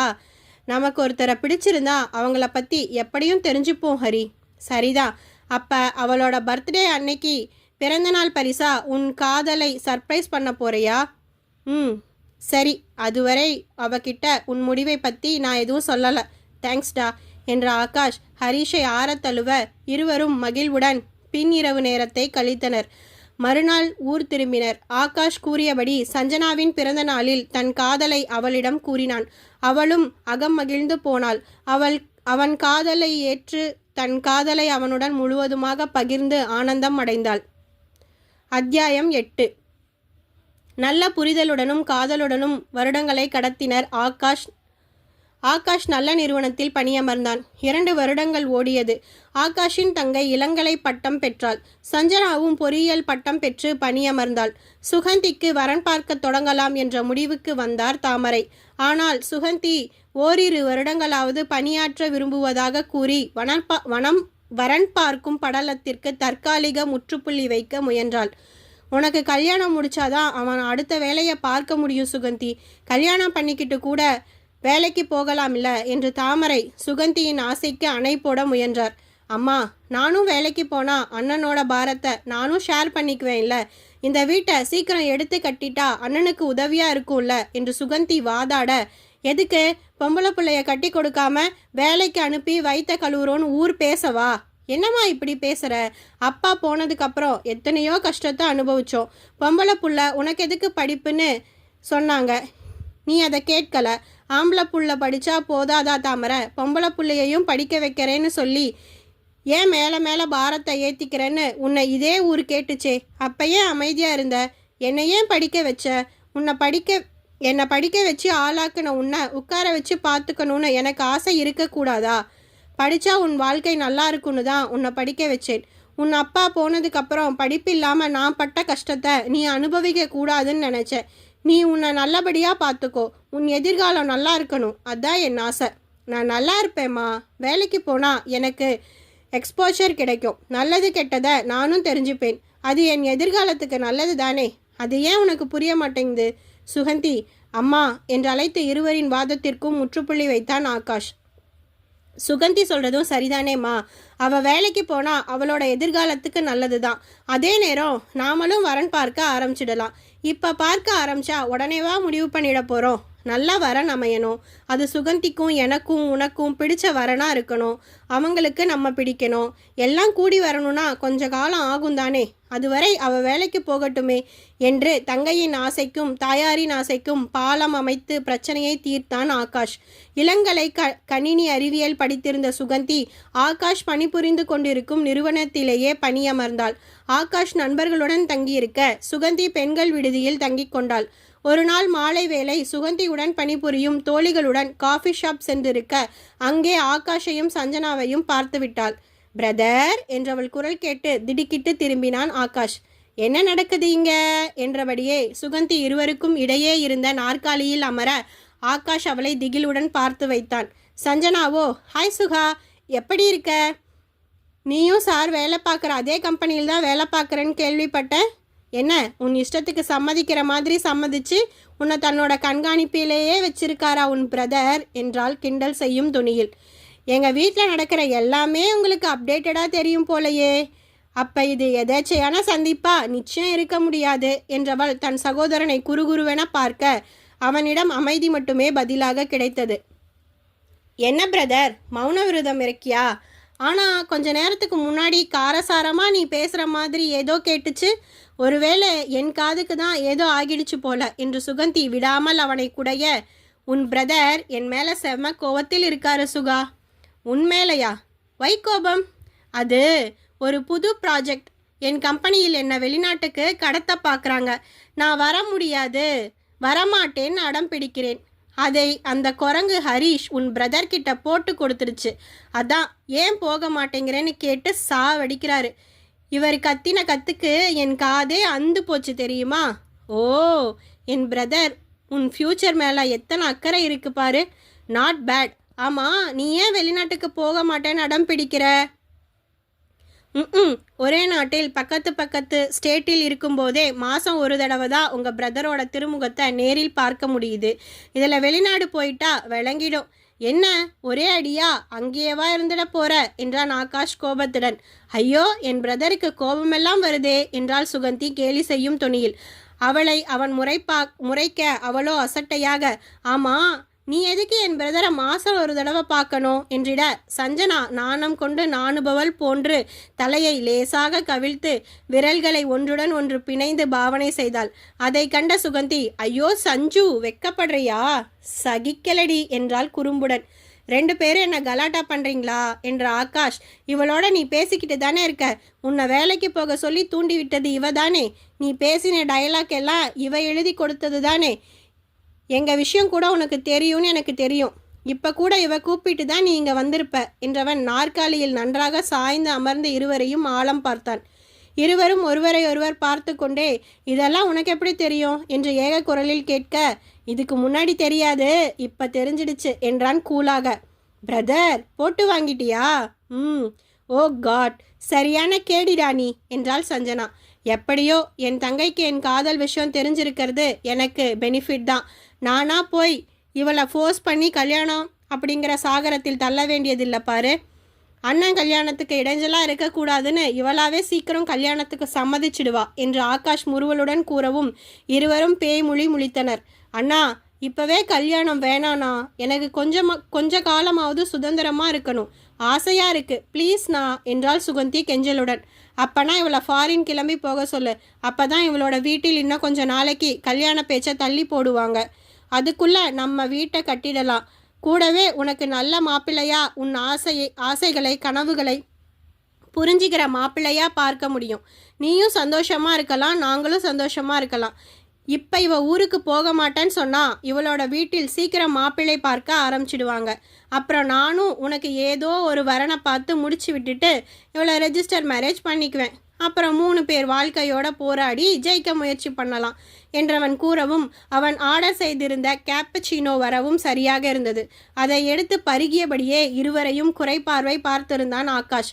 நம்ம சரியா லாக் பண்ணிட்டான் சகா, இனி தப்பிக்க முடியாது. 3 பேரும் கஷ்டப்படுறதுக்கு பதிலாக நானே கஷ்டத்தை ஏற்றுக்கிறேன். உங்கள் அண்ணனை வீட்டை சீக்கிரம் கட்ட சொல்லு. உனக்கு நல்ல மாப்பிள்ளையாக பார்க்க சொல்லு. நான் வெயிட் பண்ணுறேன். எத்தனை காலம் ஆனாலும் உங்கள் அண்ணனுக்காக நான் காத்திருப்பேன். என்னால் நீயோ அவரோ உங்கள் அம்மாவோ கஷ்டப்படக்கூடாது. அதனால் நானே இந்த பிரிவு துயரை ஏற்றுக்கிறேன். உங்கள் அண்ணனை பார்க்காம இருக்கிறது ரொம்ப கஷ்டம்தான், ஆனால் இருக்கேன், வேற வழி இல்லை என்று சஞ்சனா கூற, கவலைப்படாதே சஞ்சு, நீ ப்ராஜெக்ட் முடிச்சு இங்கே வரும்போது எல்லாமே மாறி இருக்கும். உனக்கு நாத்தனார் முடிச்சு போட்டு உன் கல்யாணத்தை நானே முன்னாடி நின்று நடத்தி வைப்பேன் என்றாள் சுகந்தி. நெடுமூச்சில் தன் மனபாரத்தை வெளியேற்றிய சஞ்சனா பிரிவு துயரை ஏற்க தயாரானாள். சீக்கிரம் திரும்ப வந்துடுவேன். நான் வந்ததும் நம்ம கல்யாணம் நடக்கணும் ஆகாஷ். அதுக்கு மேலே என்னை காக்க வச்சிடாதே. உன்னை பிரிஞ்சு இருக்க என்னால் முடியாது. நாம் சேர்ந்து பொறுப்புகளை நிறைவேற்றுவோம், சரியா என கூறி விமானம் ஏறினாள் சஞ்சனா. அவள் வெளிநாடு சென்று சில மாதங்கள் நலமாகவே கழிந்தது. சுகந்திக்கு நல்ல வரன் அமைந்தது. அவளுக்கு திருமணம் பேசி முடித்தனர். அவளை மாப்பிள்ளையோடு வெளிநாடு அனுப்ப ஏற்பாடு செய்தான். அதே நேரம் வீட்டை எடுத்து கட்டவும் முடிவு செய்தான். சுகந்தி கணவனோடு ஆஸ்திரேலியா பறந்தாள். வீடு கட்டும் பணியும் சிறப்பாக நடந்து கொண்டிருந்தது. இன்னும் 2 மாதத்தில் சஞ்சனா தாயகம் திரும்பி விடுவாள். அவளை திருமணம் செய்வதை பற்றி தாயிடம் பேச வேண்டும். எப்படி பேச்சை ஆரம்பிக்கலாம் என்ற யோசனையில் அவன் இருந்த வேளையில்தான் சாராவின் தாய் தந்தையை பார்த்தார் தாமரை. தன் அக்காள் மகளுக்கு சாராவை அவர் பேசி முடித்தார். சாராவின் திருமண பொறுப்பை தானே ஏற்றார் தாமரை. தன் வாழ்வு அவ்விடம் மடைமாறப் போகிறது என்பதை அறியாத ஆகாஷும் திருமண வேளையில் மூழ்கிப் போனான். அத்தியாயம் 9. நினைவுலகில் மூழ்கி அமைதி காத்திருந்த ஆகாஷின் அலைபேசி அலறியதில் இருவரும் நினைவு கலைந்தனர். அலைபேசியை சட்டை பையில் இருந்து எடுத்த ஆகாஷ் அதில் தெரிந்த பெயரை பார்த்து சற்று சலிப்புற்றான். பின் அழைப்பை ஏற்று காதில் வைத்தான். சொல்லு சாரா, நீ இன்னும் தூங்கலையா என்றவன் குரலில் கனிவுதான் மேலோங்கி இருந்தது. எப்படி தூங்குறது? பயங்கரமா குளிருது. நீ எங்க இருக்க? இன்னும் ரூமுக்கு வராம எங்க சுத்திக்கிட்டு இருக்க? வெளியே குளிர் இன்னும் அதிகமாக தானே இருக்கும். நீ ஸ்வெட்டர் கூட போடல என்று எதிர்ப்புறம் புலம்பினாள் சாரா. நான் இங்கே வராண்டாவில் தான் இருக்கேன் சாரா, நீ டென்ஷன் ஆகாதே. என் ஃப்ரெண்ட் ஸ்வெட்டர் கொடுத்தான், நான் போட்டுக்கிட்டேன். அப்புறம் ரொம்ப வருஷம் கழித்து என் ஃப்ரெண்ட்ஸை எல்லாம் பார்த்துருக்கேன். கொஞ்ச நேரம் பேசிட்டு வந்துடுறேன், நீ தூங்குமா என்றவனின் குரலில் நேசம் மிகுந்திருந்ததை உணர்ந்தாள் சஞ்சனா. லேட் நைட் ஆயிடுச்சு ஆகாஷ், காலையில் பேசிக்கோ, இப்ப ரூமுக்கு வா என்ற சாராவின் குரல் பிடிவாதமாக மாறத் தொடங்கியதும் கடுகடுத்தான் ஆகாஷ். என்னால் இப்போ வர முடியாது சாரா, நீ தூங்கு. ஆகாஷ், சொன்னா கேளு, பனி அதிகமாக இருக்கு. நீ பனி எப்படி இருக்குன்னு வெளியே உட்கார்ந்துருக்கிற எனக்கு தெரியாதா சாரா? உன் அம்மா சொல்லி கொடுத்தத ஒரு முறை அப்படியே ஒப்பிச்சிட்டல, அது போதும். திரும்ப திரும்ப அதையே சொல்லி என்னை கடுப்பேத்தாதே. கூட ஃப்ரெண்ட்ஸ் எல்லாம் இருக்காங்க, அவங்க முன்னாடி என்னை எம்பாரிசிங் பண்ணாதே என்றவன் குரல் எச்சரிக்கையாக ஒலிக்க, அம்மா சொன்னதை ஒப்பிக்கிறேனா? ஏன், எனக்கா தோணாதா ஆகாஷ்? உன் மேலே எனக்கு அந்தளவு கூட அக்கறை அன்பு இல்லைன்னு நினைக்கிறியா? உனக்கா எப்பவும் எதுவும் தோணாது சாரா. என்னை எப்படி லவ் பண்ணுறதுன்னு கூட உன் அம்மா கிட்ட தான் நீ கேட்ப. அவங்க சொல்கிறத அப்படியே செய்வியே தவிர உனக்கா எதுவுமே எப்பவும் தோணாது. நீ என்னை கல்யாணம் பண்ணிக்கிட்டது கூட உன் அம்மா சொல்லித்தானே. உனக்கா என்னை பிடிச்சுதா என்ன? நீயா சுயமாக யோசிச்சு இதுவரை என்ன பண்ணியிருக்க? ஒரு லவ் யூவாவது நீயா சுயமாக யோசிச்சு சொல்லியிருக்கியாடி? அம்மா சொல்லி கொடுத்தத அப்படியே செய்ய நீ எதுக்கு? உன் வாழ்க்கையை நீ வாழணும், உன் அம்மா வாழக்கூடாது என்றவன் கோபத்துடன் பேச எதிர்ப்புறம் இருந்த சாரா கனத்த அமைதிக்கு ஆளானாள். இங்கே பாரு சாரா, என் ஃப்ரெண்டோட பேசிக்கிட்டு இருக்கேன். நான் வர லேட் ஆகும், நீ தூங்குறதுனா தூங்கு, இல்லை நான் வர வரை முழிச்சிருன்னு உன் அம்மா சொல்லியிருந்தா அப்படியே செய். என்னால் இப்போ வர முடியாது என்று எரிச்சலுடன் கூறி அழைப்பை முடித்து கொண்டான் ஆகாஷ். அலைபேசியை அதே எரிச்சலுடன் தரையில் போட்டவனின் நடவடிக்கைகளை பார்த்து குழம்பிய சஞ்சனா, நீ சந்தோஷமா இருக்கிறதா தான் நான் நினச்சிருந்தேன் ஆகாஷ். அதனால தான் இத்தனை வருஷமா இந்தியாவுக்கு வராமையே இருந்தேன். ஆனால் இப்போ நீ சந்தோஷமா இல்லைன்னு தெரியுது. முன்னாடியே நான் வந்திருக்கணும் என்றிட, எப்போ என் கல்யாணம் முடிஞ்சுதோ அப்போவே உனக்கான நேரம் முடிஞ்சு போச்சு சஞ்சனா. இன்னும் என்னையே நினச்சிக்கிட்டு உன் வாழ்க்கையை கெடுத்துக்காதே ப்ளீஸ். நீ தனியாக நிற்கிறத பார்க்கும்போது என் நெஞ்சே வெடிக்கிற மாதிரி இருக்கு. என்னால் உன்னை கல்யாணம் பண்ணிக்க முடியலை, இனியும் அது முடியாது. நீ உனக்கான லைஃப் பார்ட்னரை தேர்ந்தெடுத்து கல்யாணம் பண்ணிக்கோ. என்னை குற்றவாளியாக மாற்றிடாதே, என்னால் அந்த பாரத்தை தாங்க முடியாது என்றான் ஆற்றாமை கலந்த கெஞ்சல் குரலில். நான் தேர்ந்தெடுத்த என் லைஃப் பார்ட்னர் நீ தான் ஆகாஷ். நீ இல்லாமல் நான் வேற யாரை கல்யாணம் பண்ணிப்பேன் சொல்லு? பைத்தியம் மாதிரி பேசாதே சஞ்சனா என்ற ஆகாஷின் குரல் உயர சஞ்சனா வியப்புடன் அவனை பார்த்திருந்தாள். எனக்கு கல்யாணம் ஆயிடுச்சு, மனைவி இருக்கா, குழந்தை இருக்கான். நான் இப்போ ரெஸ்பான்சிபிள் பர்சன். என்னால் என் ரெஸ்பான்சிபிளை தட்டி கழிச்சிட்டு சுயநலமாக யோசிக்க முடியாது. ஐ நோ, நீ என்னை ரொம்பவே சின்சியராக லவ் பண்ணின. நானும் கூட உன்னை அதே சின்சியரோட தான் லவ் பண்ணினேன். ஆனால் விதி நம்ம காதலை கை சேர்க்கலை. என் கையை பிடிச்சது என் மனைவி சாரா தான். அவளுக்கு நான் எப்பவும் உண்மையானவனாக இருக்கணும்னு நினைக்கிறேன். காதலை கைவிட்டு உன் மனசை நோகடிச்ச மாதிரி கல்யாண வாழ்க்கையை கைவிட்டு அவளையும் என் குழந்தையையும் நோகடிக்க எனக்கு விருப்பம் இல்லை. அப்போ என்னை என் காதலை கைவிட்டதுக்கு நீ என்ன பரிகாரம் பண்ண போற ஆகாஷ் என்றாள் சஞ்சனா கண்ணீருடன். இமை மீற துடித்த நீருடன் அவளை பார்த்த ஆகாஷ், ஊருக்கு போன்னு உன்னை அனுப்பி வச்சது நான் தான். என் குடும்ப சூழ்நிலைக்காக தான் உன்னை ஊருக்கு போக சொன்னேன். நீ ஊருக்கு போனால் எனக்கு கொஞ்சம் டைம் கிடைக்கும். அந்த டைம்குள்ளே என் கடமைகளை முடிச்சிடலான்னு தான் நினச்சேன். அது என் சுயநலம்தான். எனக்காக நீயும் அதை ஏற்றுக்கிட்ட. நானும் அந்த நேரத்தை சரியாக தான் பயன்படுத்திக்கிட்டேன். தங்கச்சி கல்யாணம் நல்லபடியாக முடிஞ்சுது. வீடு கட்டவும் ஆரம்பிச்சிருந்தேன். ஆனால் திடீர்னு ஒரு சூழ்நிலை சாராவை கைப்பிடிக்க வேண்டியதாக போச்சு. அது தப்பு தான். உனக்கு நம்பிக்கை கொடுத்து ஊருக்கு அனுப்பிட்டு வேற ஒருத்தியை கைப்பிடிச்சது தப்பு தான். ஆனால் எனக்கு அப்போ வேற வழி தெரியலை. அன்னைக்கு என் அம்மாவை சில பேர் வாய்க்கு வந்தபடி திட்டுறதை கேட்டுக்கிட்டு என்ன பண்ணுறதுன்னு தெரியாமல் அமைதியாக தான் நின்றுக்கிட்டு இருந்தேன் சஞ்சனா. அம்மாவே என்கிட்ட வந்து இந்த பொண்ணை கல்யாணம் பண்ணி என் பாவத்துக்கு விமோச்சனம் கொடு ஆகாஷ்னு கேட்கும்போது என்னால் அதை நிராகரிக்க முடியலை சஞ்சனா. என் அப்பாவுக்கு அப்புறம் எனக்கும் என் தங்கைக்கும் அப்பாவா இருந்து பார்த்து பார்த்து வளர்த்து படிக்க வச்சு ஆளாக்கின அம்மாவோட கண்ணீரை துடைக்கிறத தவிர அப்போ எனக்கு வேற எதுவும் பெருசாக தெரியலை. என் ஆசை கனவு காதல் எதுவுமே தெரியலை சஞ்சனா. என்னை மன்னிச்சிடு, தயவு செஞ்சு என்னை மன்னிச்சிடு என்றவன் கண்ணீர் இமை மீறியது. நானோ என் அம்மாவோ உனக்கு வேணும்னே துரோகம் பண்ணலை சஞ்சனா. நான் காதலிக்கிறேன்னு கூட என் அம்மாவுக்கு தெரியாது. சுகந்தி கல்யாணம் முடிஞ்சதுமே அம்மா கிட்ட சொல்லிடலான்னு தான் சொன்னான். நான் தான் அவளை தடுத்தேன். வீட்டை கட்டி முடிச்சுட்டு சொல்லிக்கலான்னு சொன்னேன். அதனால தான் எல்லாமே மாறிடுச்சு. உன்னை 1 வருஷம் பிரியவே யோசிச்சேன் ஆகாஷ். அப்போ எனக்கு தெரியலை காலம் முழுக்க உன்னை சேரவே முடியாதுன்னு. சஞ்சனா, என் காதல் ஏன் தோத்து போச்சு ஆகாஷ்? இந்த கேள்விதான் இத்தனை நாளா என் மனசை போட்டு குடையுது. ஒருவேளை உன்னை நான் அத்தனை சின்சியரா லவ் பண்ணலையோ? என் காதல் ஏன் தோத்து போச்சு? நீ சாராவை தான் கல்யாணம் பண்ணிக்கணும்னு விதி இருந்தா அந்த விதியை என்னை ஏன் உன் காதலியாக்கணும்? நான் பாவம் இல்லையா? என் அன்பு தோத்து போனா எனக்கு வலிக்காத ஆகாஷ் என்றவள் வெடித்து அழுதாள். அவளை சமாதானம் செய்ய முடியாமல் தவிப்புடன் அமர்ந்திருந்த ஆகாஷ் சில கணங்களை மௌனத்தில் கழித்துவிட்டு பேசினான். ஒருவேளை உன் அன்புக்கு நான் தகுதியானவன் இல்லையோ என்னவோ, அதனால தான் நம்ம காதல் கை சேரலையோ என்னவோ. உன் அன்புக்கு தகுதியான ஆள் வேற யாரோ ஒருத்தர் இந்த பிரபஞ்சத்தில் இருக்காரு போல. அது யாருன்னு நீதான் தேடணும் சஞ்சனா என்றவன் கூறவும் கண்ணீர் நிறைந்த கண்களுடன் அவனை கூர்மையாக பார்த்தாள் சஞ்சனா. ஓ, அப்ப உன் அன்புக்கு தகுதியான ஆள் உன் சாராதானோ? அதனால தான் இங்கே வந்ததிலிருந்து உன்னை டார்ச்சர் பண்ணுறாளோ?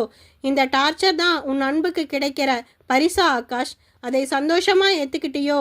அது எனக்காக, உன் மகனுக்காகவா, உன் அம்மாவுக்காகவா என்றவள் குரலில் கோபம் பொங்கியது. அதை கேட்ட ஆகாஷோ மெல்ல சிரித்து கொண்டான். நீ சொல்றது ஒரு வகையில் சரிதான். என் அன்பு சாராவுக்கு தான் கட்டாய தேவையா இருக்கும், உனக்கில்லை என்றிட சஞ்சனா அதிர்வுடன் அவனை நிமிர்ந்து பார்த்தாள். உன் அன்பை நான் கேவலமா பார்த்ததா சொல்றையா ஆகாஷ் என்றவள் குரலில் அதீத உணர்வு குவியல் குமரியது. நான் அப்படி சொல்லலை சஞ்சனா. அப்படி சொல்லலைன்னா நீ சொன்னதுக்கு வேற அர்த்தம் என்ன? சஞ்சனா, நான் உன்னை எத்தனை சின்சியராக லவ் பண்ணினேன். உன்னை மறக்க முடியாமல் இப்போவும் தவிப்போட நிற்கிறேன். எனக்கு உன் அன்பு தேவைப்படலைன்னு சொல்லிட்டு உன்னை கொஞ்சம் கூட மதிக்காத உன் மனைவிக்கு உன் அன்பு தேவைன்னு சொல்கிறியே ஆகாஷ், இது நியாயமா? உன் உணர்வுகளை புரிஞ்சிக்காம பேசுகிற அவளுக்கு உன் அன்பு தேவை. உன் உணர்வுகளுக்கு எப்பவும் முக்கியத்துவம் தந்து ஒதுங்கி நிற்கிற எனக்கு உன் அன்பு தேவையில்லையா? உன் அம்மாவை நல்லா பார்த்துக்கணும்னு தானே உன் ஆசை. ஆனால் உன் அம்மாவை விட்டு மொத்தமாக விலக்கி வச்சிருக்கிற உன் மனைவிக்கு உன் அன்பு தேவையா? உன் தங்கையோட பேசக்கூட தடை போடுற உன் மனைவிக்கு உன் அன்பை வாரி கொடுக்கிற. உன் அன்புக்கு பதிலாக அவள் உனக்கு என்ன செஞ்சிட்டா ஆகாஷ்? என்னை பற்றி அப்டேட்டாக எல்லாம் தெரிஞ்சு வச்சிருக்க போல சுகந்தி சொன்னாலோ? இங்கே வரும் வரை உன்னை பற்றி தெரிஞ்சிக்க நினைக்கல ஆகாஷ். நீ கல்யாணம் பண்ணி குழந்தை பெற்று சந்தோஷமாக இருக்குன்னு தான் நினச்சிருந்தேன். உன் மனைவி ரிசப்ஷனில் நடந்துக்கிட்ட முறையை பார்த்ததுக்கு அப்புறம் உன்னை பற்றி, நீ ஏன் அவளை கல்யாணம் பண்ணிக்கிட்டங்கிறத பற்றி எல்லாம் விசாரித்தேன். அதுக்கப்புறம் தான் சுகந்தி கிட்ட பேசினேன். நான் முன்னாடியே வந்திருக்கணும் ஆகாஷ். இப்போவும் லேட் ஆகலை. டிவோர்ஸ் வாங்கிட்டு வா, நம்ம கல்யாணம் பண்ணிக்கலாம். துரு குட்டியை நாமளே வளர்க்கலாம். அவனுக்கு நான் நிச்சயம் நல்ல அம்மாவாக இருப்பேன். உனக்கு என் மேலே நம்பிக்கை வரலனா நம்ம இன்னொரு குழந்தை கூட பெற்றுக்க வேணாம். துருவே போதும். உன்னை புரிஞ்சிக்காத பொண்ணோட நீ ஏன் வாழணும்? அவள் உன் அம்மாவை டார்கெட் பண்ணி தானே உன்னை கல்யாணம் பண்ணிக்க வச்சிருக்காங்க. தப்பா அவங்க மேலே தானே. நாம ஏன் தண்டனையை அனுபவிக்கணும்? வேண்டாம் ஆகாஷ், நீ அனுபவிச்ச வேதனையே போதும் என்றவள் பேசிக்கொண்டே போக பொறுமை இழந்த ஆகாஷ் ஸ்டாப் இட் சஞ்சனா என்று கத்திவிட அதிர்வுடன் அப்படியே நிறுத்தினாள் சஞ்சனா.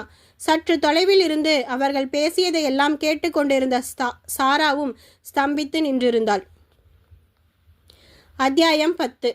அறையில் இருந்த சாராவின் மனதை, அம்மா சொன்னதை அப்படியே ஒப்பிக்கிற, உனக்கா லவ் கூட பண்ண தெரியாது, உன் அம்மா சொல்கிறதால தான் என்னோட இருக்க என்ற ஆகாஷின் வார்த்தைகள் குத்தி குதறியது. அவர் எப்படி இப்படியெல்லாம் சொல்லலாம்? எனக்கு அவர் மேலே லவ்வே இல்லைங்கிற மாதிரி பேசிட்டாரே, அப்படி எப்படி சொல்ல முடிஞ்சுது அவரால்? என் காதல் அவருக்கு ஏன் தெரியலை? இப்போ கூட அவர் மேலே இருக்கிற அக்கறையால் காதலால் தானே ஃபோன் பண்ணினேன். பனி அதிகமாக இருக்குது. ரூம்குள்ளேயே பயங்கரமாக குளிருது. வெளியே இன்னும் பயங்கரமாக இருக்குமே. ஸ்வெட்டர் கூட அவர் போடலையேன்னு அக்கறைப்பட்டு அன்போட தானே கேட்டேன். அதை கூட புரிஞ்சிக்காம அம்மா சொல்லி கொடுத்ததை ஒப்பிச்சிட்டல, ஃபோனை வெயின்னு சொல்லிட்டாரு. இது எப்படி சரியாகும்? நான் நேரில் போய் இதை பேசியே ஆகணும் என்று முணுமுணுத்தவள் உறங்கிக் கொண்டிருக்கும் மகன் துருவையும் அவன் அருகே உறங்கிக் கொண்டிருந்த ஹேமாவையும் ஒரு பார்வை பார்த்தாள். இருவரும் இப்போதைக்கு எழுந்துவிட மாட்டார்கள். ஒருவேளை துருவ் எழுந்தாலும் ஹேமா அவனை பார்த்து கொள்வாள் என்ற எண்ணம் தோன்ற அறை நீங்கி காரிடாரில் ஆகாஷை தேடி நடக்கலானாள். ஆகாஷின் குரல் அவள் செவிகளில் விழ அவன் குரல் வந்த திசை நோக்கி நடையை மாற்றினாள். தூரத்தில் ஆகாஷ் அமர்ந்திருப்பது தெரிய வேக நடையில் அவனை நாடிச் சென்றாள். சற்று தொலைவில் அவள் இருக்கும்போதே அவன் வார்த்தைகள் தெளிவாக வந்து சாரா காதில் விழ கேட்ட வார்த்தைகளின் பொருள் உணர்ந்து உறைந்து அவ்விடமே நின்றுவிட்டாள். சஞ்சனா தன் மேல் சுமத்திய குற்றச்சாட்டுகளை கேட்டு அவள் விக்கித்து போனாள். என்னது, ஆகாஷ் இவளை விரும்பினாரா? இவரோட காதலியா? நான் ஆகாஷை கஷ்டப்படுத்துறேனா? அவரை மதிக்காம நடந்துக்கிறேனா? அவரை அவர் அம்மா கிட்ட இருந்து பிரிச்சிட்டேனா? தங்கையோட பேச விட மாட்டேங்கிறேனா? என்ன பேசுகிறா இவளுக்கு என்ன தெரியும் என்னை பற்றி? நான் ஆகாஷ் மேலே வச்சிருக்கிற பாசத்தை, காதலை பற்றி இவளுக்கு என்ன தெரியும் என்றவள் உள்ளம் குமைந்த அதே வேளையில் சஞ்சனா பேசிய அடுத்த சங்கதிகள் அவளை கதிகலங்க வைத்தது. எனக்கும் என் புருஷனுக்கும் டிவோர்ஸ் வாங்கி தர இவ யாரு? ஐயோ ஆகாஷ், ஏன் பதில் பேசாமல் இருக்கீங்க? அப்படின்னா இப்போவும் இவளை நீங்கள் லவ் பண்ணுறீங்களா? ஐயோ என்றவள் புலம்பிய வேளையில் ஸ்டாப் இட் சஞ்சனா என்ற குரல் அவள் கலக்கத்தை தெளிவித்தது. ஆகாஷ் பேசினான். சஞ்சனா, இங்கே பாரு, நான் தெரிஞ்சோ தெரியாமலோ கல்யாணம் பண்ணிக்கிட்டேன். என்னை நம்பி வந்த பொண்ணு சாரா. எங்களை நம்பி இந்த பூமிக்கு வந்த குழந்தை துரு. இவங்களை கைவிட என்னால் முடியாது. தயவு செஞ்சு என்னை மறந்துட்டு உனக்கான வாழ்க்கையை பாரு. இதை என் ரெக்வஸ்ட்டாக எடுத்துக்கோ. என் உணர்வுகளுக்கு மதிப்பு கொடுக்கறதா நீ சொன்னது உண்மைனா இந்த என் உணர்வை தயவு செஞ்சு புரிஞ்சிக்கோ. நம்ம காதல் ஒரு அழகான அத்தியாயம். அது முடிஞ்சு போச்சு. அதை திரும்பவும் தொடர முடியாது. அதை தொடர நினச்சி நாம் எது செஞ்சாலும் அது நம்ம காதலோட அழகை கெடுத்துடும். நம்ம காதலோட அழகிய நினைவுகள் எல்லாம் குலைஞ்சிடும். வேண்டாம் சஞ்சனா, காதலிச்ச எல்லாரும் கல்யாண பந்தத்தில் இணையறது இல்லை. நம்மோட காதல் கை சேரலை. அதோட அதை நிறுத்திப்போம். உன் மனைவியை பிரிஞ்சு வான்னு சொல்லி உன் காதலின் தூய்மையை நீயே குலைச்சிக்காதே. தன்னலம் இல்லாத அன்பு காதல். அது கைகூடியே ஆகணும்னு அவசியம் இல்லை போல. அதான் எல்லா காதலும் கல்யாணத்தில் முடியறதில்ல. தன்னலமில்லா காதலை தன்னலத்தை மட்டுமே பெருசாக நினச்சி அவமானப்படுத்த வேணாம். நாம் இனி நல்ல நண்பர்களாக இருப்போம் சஞ்சனா என்றான் ஆணித்தரமாக. சஞ்சனா அழுது வழிந்த கண்களுடன் அவனை பார்த்தாள். என்ன தப்பா நினச்சிட்டல என்றாள் கேவலுடன். சத்தியமா இல்லை சஞ்சனா, இப்போவும் நீ என் மேலே இருக்கிற அக்கறையால் தான் அப்படி ஒரு வார்த்தையை சொன்ன. ஆனால் அதில் எனக்கு உடன்பாடு இல்லை. அதை தான் உனக்கு புரிய வைக்கிறேன். நீ சந்தோஷமா இல்லை ஆகாஷ். உன்னை இந்த நிலையில் பார்த்ததுக்கு அப்புறம் என்னால் எப்படி நிம்மதியாக இருக்க முடியும்? நிம்மதி இல்லாமல் எப்படி வேற ஒருத்தரை கல்யாணம் பண்ணிக்க தயாராக முடியும்? நீயே சொல்லு. நான் சந்தோஷமா இல்லைன்னு யார் சொன்னது சஞ்சனா? நான் சந்தோஷமாக தான் இருக்கேன். பொய் சொல்லாதே ஆகாஷ். உன் மனைவி உன்னை மதிக்கவே இல்லை. உன் அன்பை அவ கிராண்டடாக எடுத்துக்கிறா. என் அன்பை அவ கிராண்டடாக எடுத்துக்கிறதில் என்ன தப்பு இருக்கு சஞ்சனா? அது அவளுக்கான அன்பு தானே. ஆகாஷ், அவ உன்னை பயன்படுத்திக்கிறது சரின்னு நினைக்கிறியா? இதையே ஒரு ஆண் பெண்ணுக்கு செஞ்சா அதையும் சரின்னு சொல்லிடுவியா? ரெண்டுமே தப்பு தான் சஞ்சனா. ஒருத்தரோட அன்பை நாம் எத்தனை தூரம் பயன்படுத்திக்கிறோம், எதுக்காக பயன்படுத்திக்கிறோம் அப்படிங்கிறத பொறுத்து தான் சரி தப்போட அளவீடு மாறுது. என் மனைவி என் அன்பை பயன்படுத்திக்கலை. என் அன்பை அவ ஏற்றுக்கிற முறையே அதுதான். எப்பவும் ஒரு துடுக்குத்தனம் அவகிட்ட இருக்குமே தவிர கர்வம் இருந்ததில்லை சஞ்சனா. சஞ்சனா, நீ என்னை காதலிச்ச. என்னை பார்க்காம இருக்கிறது கஷ்டம்னு சொல்லி புலம்புன. ஆனால் இத்தனை வருஷம் என்னை பார்க்காம தானே இருந்த. எப்படி முடிஞ்சது உன்னால்? அது உனக்கு கல்யாணம் ஆகிடுச்சுன்னு தெரிஞ்சதால அமைதியாக இருந்துட்டேன். உண்மை. என்னை தொல்லை பண்ண வேண்டான்னு நீ நினச்ச. நடந்ததை சொல்ல நான் முயற்சி செஞ்சப்ப கூட உனக்கு கல்யாணம் ஆயிடுச்சே, இதுக்கப்புறம் நீ கொடுக்குற விளக்கம் எனக்கு உன்னை திரும்ப தந்துடுமான்னு கேட்டு ஃபோனை கட் பண்ணிட்ட. உனக்கு கல்யாணம் முடிஞ்சதுக்கப்புறம் பேசி என்ன பிரயோஜனம்னு நினச்சேன் ஆகாஷ். அது தப்பா? அது தப்பில்லை. ஆனால் இப்போ கேட்டது தான் தப்பு. நீ நல்லா இல்லைன்னு தெரிஞ்சதுக்கு அப்புறம் என்னால் சும்மா இருக்க முடியலை. உன்னிடத்தில் சாரா இருந்திருந்தா என்னை யாருக்கும் விட்டு தந்திருக்க மாட்டா. நான் ஃபாரின் போன அவகிட்ட சொல்லியிருந்தா என்னை ரெஜிஸ்டர் மேரேஜ் பண்ணிக்கோ, அதுக்கப்புறம் நான் ஃபாரின் போகிறேன்னு ஒத்த காலில் நின்றுருப்பா. உன் தங்கைக்காக நான் ஏன் என் காதலை ஒத்தி வைக்கணும்னு கேட்டு சண்டை போட்டிருப்பா. அவளால் என்னை விட்டு இருக்கவே முடியாது. அவளுக்கு என் மேலே அன்பு அதிகம். ஆனால் அதை வெளிப்படுத்த தான் அவளுக்கு தெரியலை. மற்றபடி அவ நல்ல பொண்ணு தான். அம்மாவையும் என்னையும் அவள் பிரிக்கலை. அம்மாவுக்கு கிராமத்தை விட்டு வர விருப்பம் இல்லை. அதுவும் போக சாராவோட அம்மாவை பற்றி அவங்களுக்கு நல்லா தெரிஞ்சதால எங்களோட வந்து இருக்க யோசிக்கிறாங்க. ஏற்கனவே சாராவை அவளோட அம்மா ஆட்டி படைக்கிறா. இதில் நானும் வந்து அவளை கஷ்டப்படுத்த விரும்பலை. ஆகாஷ், நீயே அவளை பார்த்துக்கோ. பார்த்து பொறுமையாக பேசு. அவளோட அம்மா பேச்சை பெருசாக்கி சாராவோட சண்டை போடாதே. அவள் குழந்தை மாதிரி. அவளுக்கு நல்லது கெட்டதை பிரித்து பார்க்க கற்றுத்தராம அவளை கைக்குள்ளேயே பொத்தி வச்சு வளர்த்துருக்காங்க. நீயாவது அவளுக்கு அதையெல்லாம் எடுத்து சொல்லி கொடு அப்படின்னு சொல்லிட்டாங்க.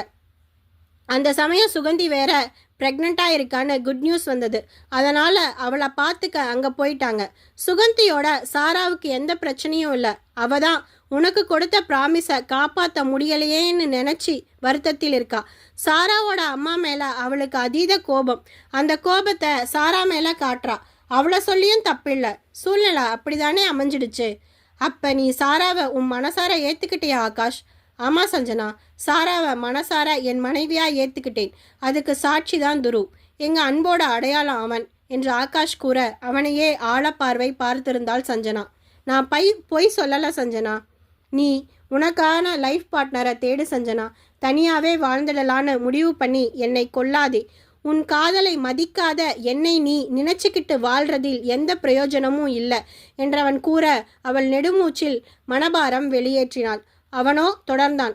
நான் இப்போ ரூமுக்கு போகணும் சஞ்சனா. இன்னும் கொஞ்சம் நேரம் போனால் என்னை தேடி சாராவே இங்கே வந்துடுவா. அவகிட்ட நான் நம்ம பற்றி எதுவும் சொன்னதில்லை. சொன்னாலும் அவளுக்கு இது எத்தனை தூரம் புரியும்னு தெரியாது.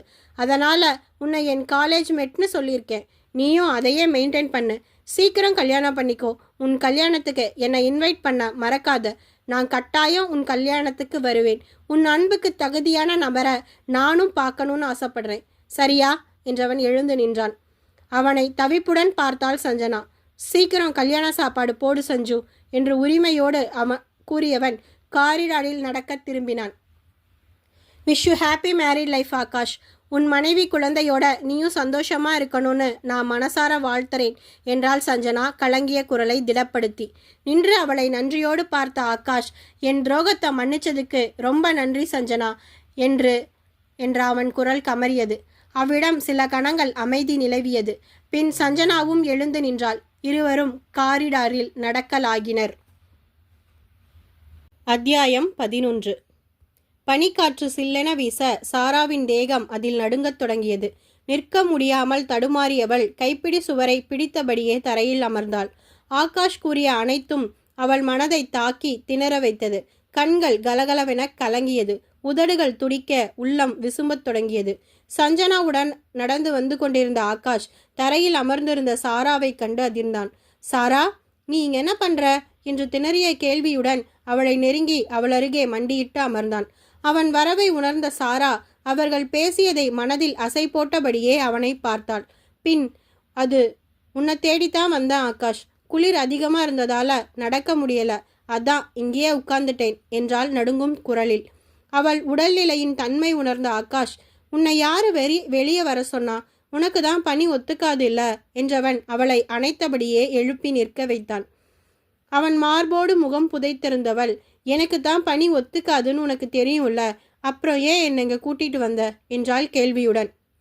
அவளை பார்வையால் வருடிய ஆகாஷ், என் க்ளோஸ் ஃப்ரெண்டோட கல்யாணம், நீ இல்லாமல் நான் மட்டும் வந்தா என்ன நினைப்பாங்கன்னு யோசிச்சேன். உன்னை கவனமாக பார்த்துக்க முடியும்னு அப்போ தோணுச்சு. நீ இல்லாமல் நான் மட்டும் இங்கே வந்திருந்தா அது நல்லா இருந்திருக்குமா சொல்லு என்றவன் குரல் மென்மையாக ஒலித்தது. அவன் கரம் அவள் முதுகை வேகமாக உரசி அவள் உடலின் உஷ்ணத்தை அதிகரிக்க வைத்து கொண்டிருந்தது. ஏதாவது ப்ராப்ளமா? டாக்டரை வர சொல்லலாமா என்றாள் சஞ்சனா அக்கறை மிகுந்த குரலில். இல்லை வேணாம், இவளுக்கு பனி ஒத்துக்காது, நடுங்க ஆரம்பிச்சிடுவா. மற்றபடி பிரச்சனை எதுவும் இல்லை, நான் பார்த்துக்கிறேன் என்ற ஆகாஷ். சாரா வா, நம்ம ரூமுக்கு போகலாம் என கூறி சாராவுடன் காரிடாரில் நடந்தான். தன்னை நீங்கி மனையாளோடு நடக்கும் அவனை ஒரு கணம் பார்த்த சஞ்சனா மறுகணம் தன் அறை நோக்கி நடந்தாள். அவள் மனம் கேள்வி பதில் பகுதியை நிகழ்த்தி ஒரு முடிவுக்கு அவளை கொண்டு வரும் முயற்சியை ஆரம்பித்தது. அதே நேரம் தாம் தங்கியிருக்கும் அறையை அடைந்தனர் ஆகாஷும் சாராவும். உட்காரு சாரா என்ற ஆகாஷ் அறையின் ஹீட்டரை அதிகரித்து வைத்தான். அதிக ஹீட் பண்ண வேண்டாம் ஆகாஷ், துருவ் எழுந்துடுவான். அவன் எழுந்தா நான் சமாளிச்சுக்கிறேன், நீ தூங்கு என்றவன் அவளை மெத்தையில் படுக்க வைத்தான். போர்வையை இழுத்து அவள் மேல் போர்த்தியவன் அவள் உள்ளங்கால் பகுதியை சூடு பறக்க தேய்த்தான். இருவரின் குரல் கேட்டு கண் விழித்த ஹேமா, நீ வந்துட்டியா ஆகாஷ், இப்போ நான் என் ரூமுக்கு போகிறேன் என கூறி அவ்விடம் நீங்க முற்பட்டாள். தேங்க்ஸ் ஹேமா, இத்தனை நேரம் இவங்களுக்கு துணையாக இருந்ததுக்கு. நமக்குள்ள எதுக்கு தேங்க்ஸ் எல்லாம் என்றவள் அவன் தோள் தட்டிவிட்டு நகர்ந்தாள். அவள் நகரவும் சாரா தவிப்புடன் எழுந்தமர்ந்தாள். தூங்கு சாரா, நான் இனி எங்கேயும் போக மாட்டேன், இங்கே தான் இருப்பேன், பயப்படாம தூங்குமா என்றவன் குரலில் அத்தனை மென்மை. அவன் குரலின் மென்மையை முழுவதுமாக உணர்ந்த சாராவின் கண்கள் கலங்கியது. ஆகாஷ் என்ற அழைப்புடன் அவனை தழுவிக்கொண்டாள் சாரா. என்னாச்சு சாரா என்றவன் குரலில் திகில் எட்டி பார்த்தது. ஒருவேளை தான் சஞ்சனாவோடு பேசிய சங்கதிகளை இவள் கேட்டிருப்பாளோ என நினைத்து தவித்தான். ஆகாஷ் என்றவள் ஏதோ கேட்க வர அவள் அலைபேசி அலறி அவள் சிந்தனையை தன் பக்கம் இழுத்தது. மேஜை மேல் கிடந்த அலைபேசியை அவள் வெறித்து பார்க்க ஆகாஷ் அதை எடுத்து அவள் வசம் தந்தான். உன் அம்மாதான் என்றவன் குரலில் சலிப்பு எட்டி பார்த்தது. அதை முதல் முறையாக உணர்ந்தாள் சாரா. யோசனையுடன் அழைப்பை ஏற்றவள் சொல்லுமா என்றிட, மாப்பிள்ளை ரூமுக்கு வந்துட்டாரா இல்லையா என்று வினவினார் மனோகரி. வந்துட்டாருமா என்றவள், அம்மா நாம காலையில் பேசலாம், இப்ப ஃபோனை வச்சிடுறேன் என கூறி அழைப்பை முடித்து கொண்டாள். அதை கவனித்த ஆகாஷ் ஆச்சரியத்துடன் அவளை பார்த்து, என்ன அதுக்குள்ள வச்சுட்ட என்று வினவிட, உங்ககிட்ட பேசணும் அதான் என்றாள் சாரா. என்ன பேசணும் சாரா என்றவன் முகம் லேசாக வெளிரியது. ஃபோனில் பேசும்போது நான் என் அம்மாவோட பேசுறத பற்றி ஏதோ சொன்னையே, அதை பற்றி. சாரா, அது நான் எப்பவும் பேசுகிற விஷயம் தானே, அதில் புதுசாக பேச என்ன இருக்குது? இன்னைக்கு நீ பேசுனது புதுசாக தான் இருந்தது. நான் உன்னை லவ் பண்ணுறேனா இல்லையாங்கிற சந்தேகம் உனக்கு வந்த மாதிரி தெரியுது. என் அம்மாவோட பேச்சை கேட்டு தான் உன்னை நான் காதலிக்கிறேன்னு சொல்லிட்டேன். அதை பற்றி இப்போ பேச வேணாம் சாரா, நீ தூங்கு, உனக்கு இப்போ ரெஸ்ட் வேணும். இல்லை ஆகாஷ், நான் உன்னை லவ் பண்ணவே இல்லைன்னு ஏன் சொன்னேன்? அம்மாவோட சொல்படி தான் நமக்குள்ள எல்லாமே நடக்குதுன்னு நீ எப்படி சொல்லலாம்? என் அன்பு அத்தனை மட்டமாவா தெரியுது? நான் தப்பாக பேசிட்டேன், நான் வேணா சாரி கேட்டுக்கிறேன், இப்போ நீ தூங்கு என்றவன் குரல் இப்போது வருத்தமும் ஆதங்கமும் நிறைந்து ஒலிக்க அவன் குரலின் மாறுதலை உணர ஆரம்பித்தாள் சாரா. ஆகாஷ், உன்னை கோவப்படுத்ததை கேட்கல, நான் என்ன தப்பு பண்ணுறேன்னு தெரிஞ்சிக்க கேட்குறேன். என் அம்மா சொல்படி நடந்துக்கிறது தப்பா? ஒரு குழந்தை அம்மாவோட பேச்சை கேட்கக்கூடாதா என்றவள் அவன் நாடி பிடித்து தன் முகம் பார்க்க வைத்தாள். கேட்கலாம் சாரா, ஆனால் அது எது வரைன்னு இருக்கு. அப்போ வளர்ந்துட்டா பெற்றவங்க பேச்சை கேட்க வேண்டியதில்லையா? அவங்க நம்மோட நல்லதுக்கு தானே சொல்கிறாங்க. சாரா என்றவன் குரல் கடுமையை நிறைந்தது. பெற்றவங்க பிள்ளைங்களோட நல்லதுக்கு தான் எல்லாம் சொல்லுவாங்க. அப்போ என் அம்மாவும் எனக்கு நல்லது தானே செய்வாங்க. நானும் என் அம்மாவை கூட்டிகிட்டு வந்து கூட வச்சுக்கவா? அவங்க சொல்கிறத மட்டும் கேட்டு அதை மட்டுமே செய்யட்டுமா என்றவன் கேட்க அவள் யோசனையுடன் அமைதி காத்தாள். ஏன் அமைதியாக இருக்க? பதில் சொல்லு. என் அம்மா எனக்கு நல்லது தானே நினைப்பாங்க. ஆனால் உன் அம்மா உனக்கு மட்டும்தான் நல்லது நினைப்பாங்க ஆகாஷ். நான் அவங்களுக்கு ரெண்டாபட்சம்தான். உன் அம்மாவுக்கு நம்ம 2 பேருமே முக்கியம். அவங்க சொல்கிறது நம்ம 2 பேரோட நல்லதுக்காக தான். கடவுளே என்றவன் அவளை விழித்து பார்த்தான். பின் சாரா, உன்னோட அம்மா உன்னோட கடைசி காலம் வரை உன் கூடவே இருப்பாங்களா என்றிட அவள் திருத்திருவென விழித்து பார்த்தான். அது எப்படி? அவங்களுக்கு நமக்கு வயசாகிறதுக்கு முன்னாடியே வயசாகிடுமே என்றாள் திணறலாக.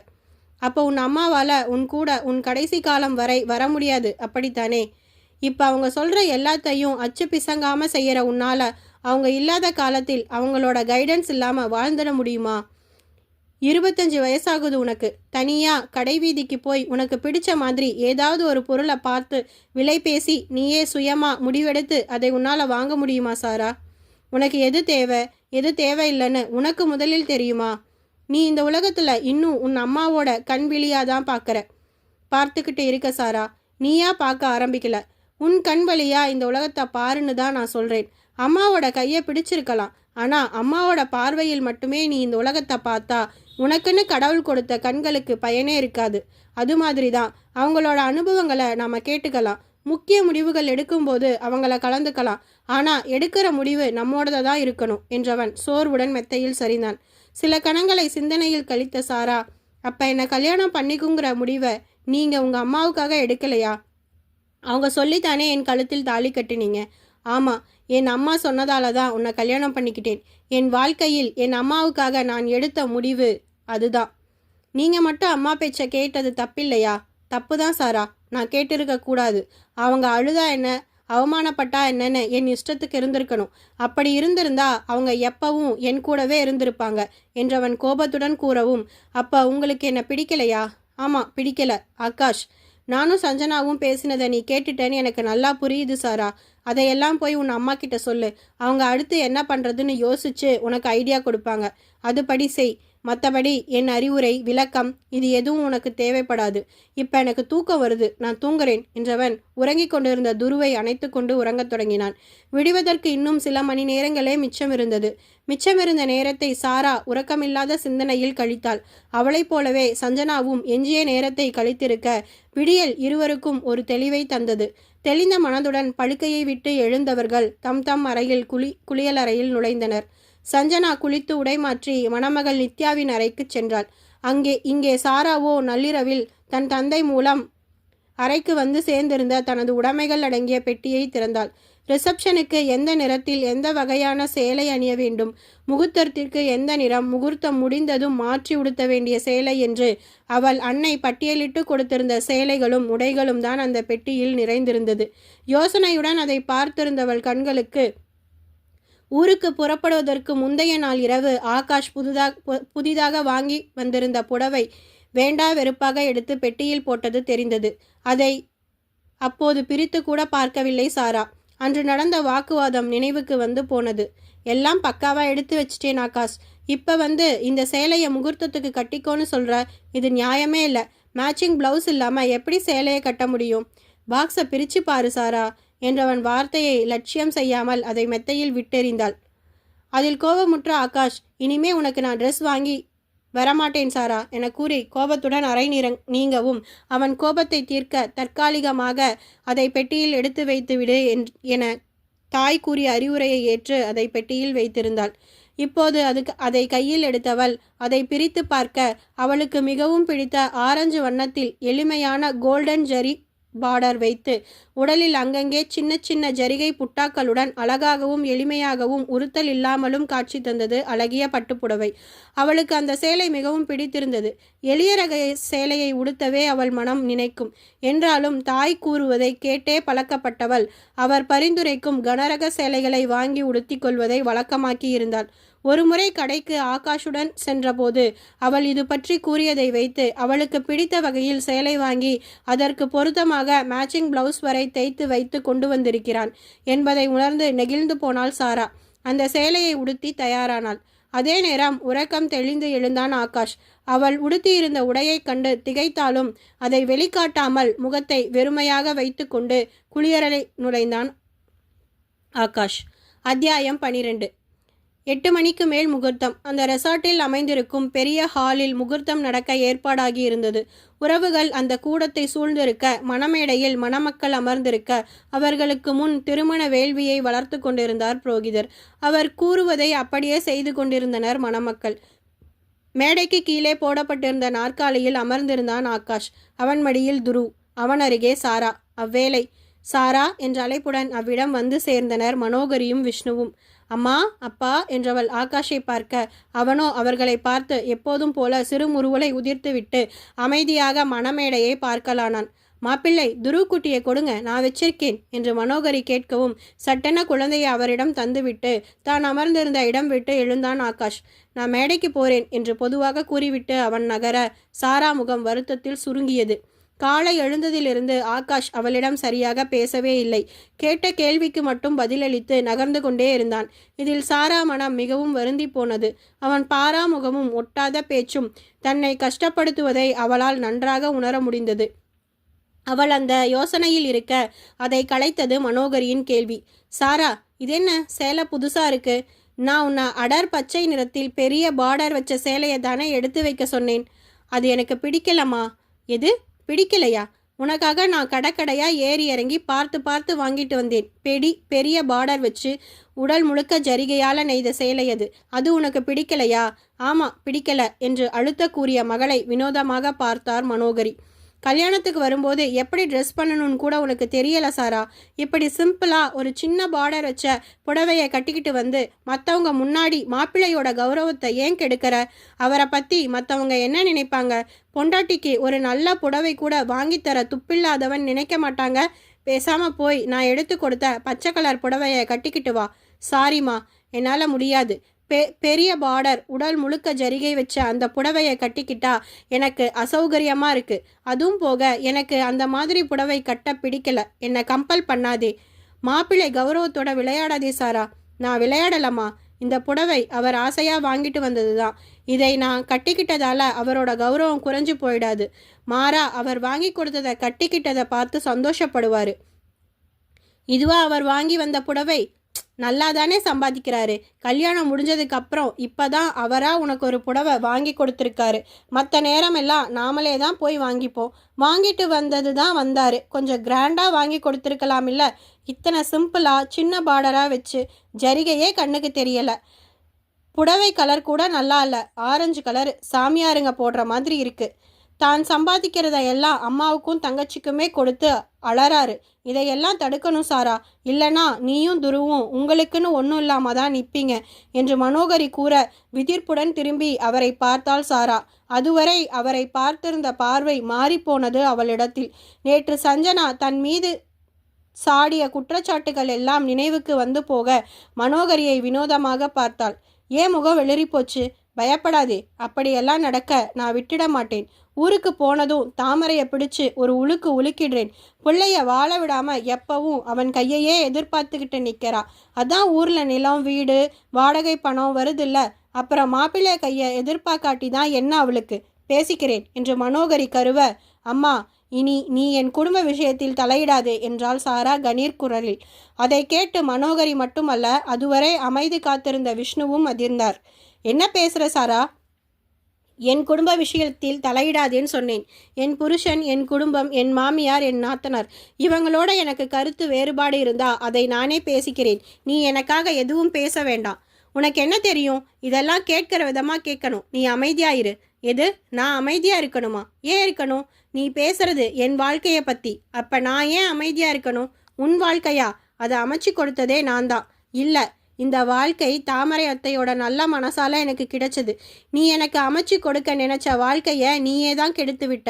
அதுவும் அந்த மாப்பிள்ளைய எனக்கு பிடிக்கலன்னு நான் அத்தனை தூரம் சொல்லியும் அந்த கல்யாணத்தை நடத்த முயற்சி செஞ்சேன். கடைசியில் உன் வாய் மூலமாகவே அந்த கல்யாணம் நின்று போச்சு.